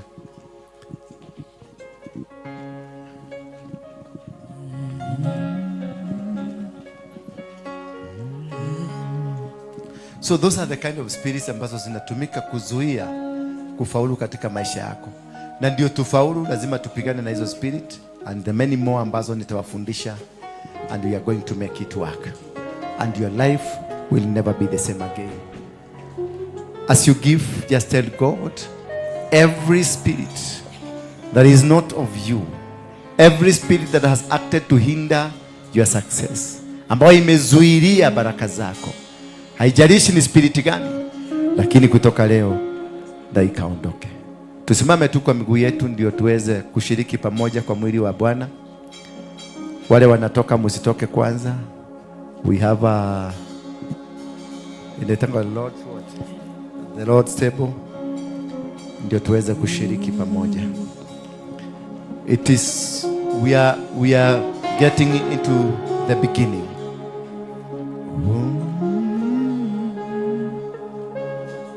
Worship song. Sasa mnajadiliana. Sasa hii ni kitu mungefanya jana.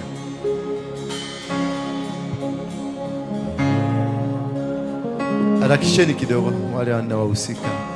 Niongoze Yesu, kiongozi mwema, moyo wangu kuhitaji, niongoze nifike salama. Mungu wangu uniongoze, uniongoze, bado nakuhitaji, uniongoze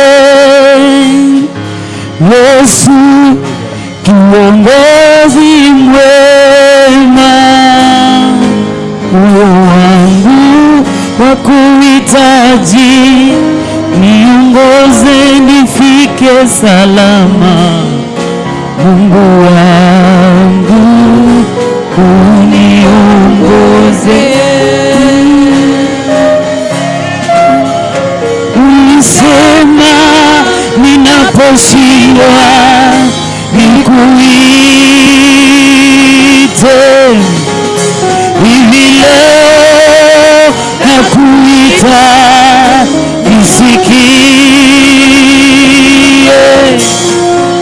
usiende mbali nami, usiniache peke yangu. Mungu wangu uniongoze, ulisema ninaposhindwa nikuite, hivi leo nakuita nisikie, usiende mbali nami, usiniache peke yangu. Mungu wangu uniongoze. Bwana ulisema ulisema ninaposhindwa nikuite. Hivi leo nakuita nisikie. Usiende mbali nami, usiniache peke yangu. Mungu wangu uniongoze. Ulisema ninaposhinda nikuite. Hivi leo nakuita nisikie. Usiende mbali nami, usiniache peke yangu. Mungu wangu uniongoze. Sababu ya kushiriki katika mwili wa Kristo na damu ya Kristo ni moja. Wakati Yesu alishikwa, wakamcharaza, wakamdunga, kisha wakamuua. Ulikuwa wakati wake mzuri wa kwenda kaburini, ndio pia akashiriki na wafu. Ndiposa akachukue vifunguo zote kule kuzimu, na ikakuwa shetani akakosa nguvu kabisa. Tunapoanza mwanzo mpya kutoka leo, tunaanza na mwili wa Kristo.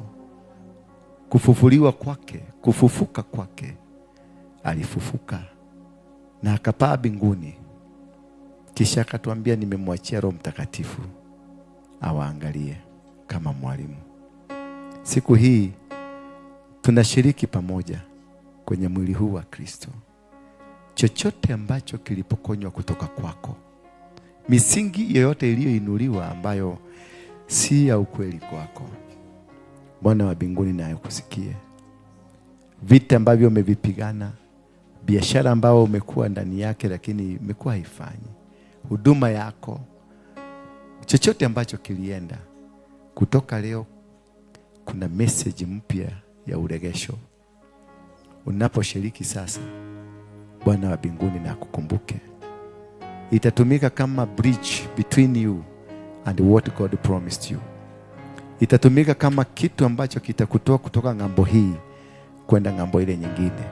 Kitatumika kama kitu ambacho fimbo ya Musa iliyotumika kupasua bahari, wana wa Israeli wakavuka wakaenda ngambo ile nyingine.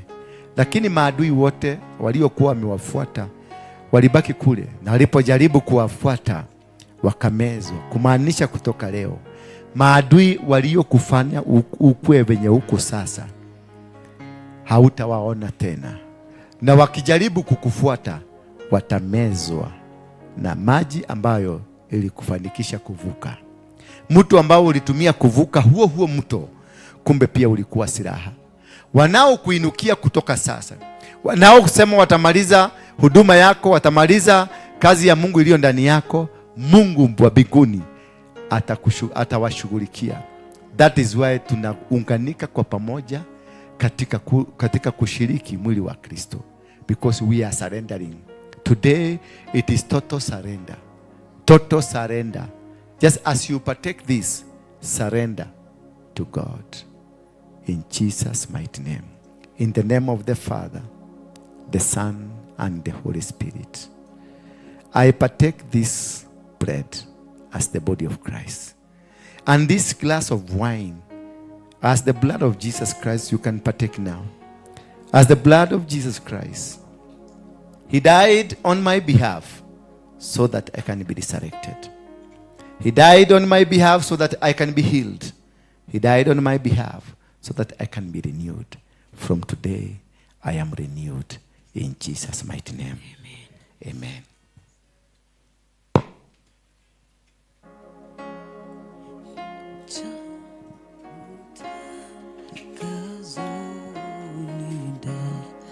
Amen. Hebu mpatie mic. This is our son. Mpatie mic. Amen. Shika. Tuongoze kwa wimbo moja. Yes, hallelujah. Kijito cha utakaso nizame kuosha humo na msifu Bwana, kwa hiyo nimepata utakaso. Kijito cha utakaso nizame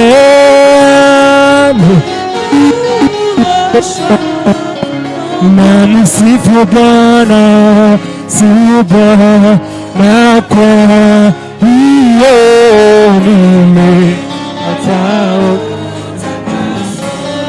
kijito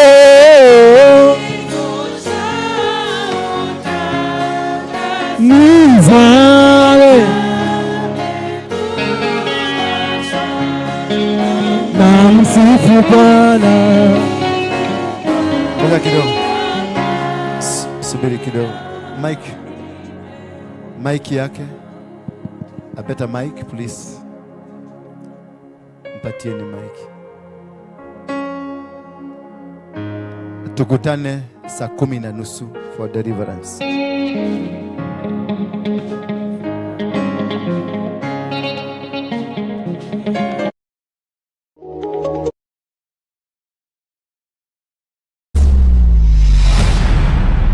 Bethel Clouds TV, empowering lives.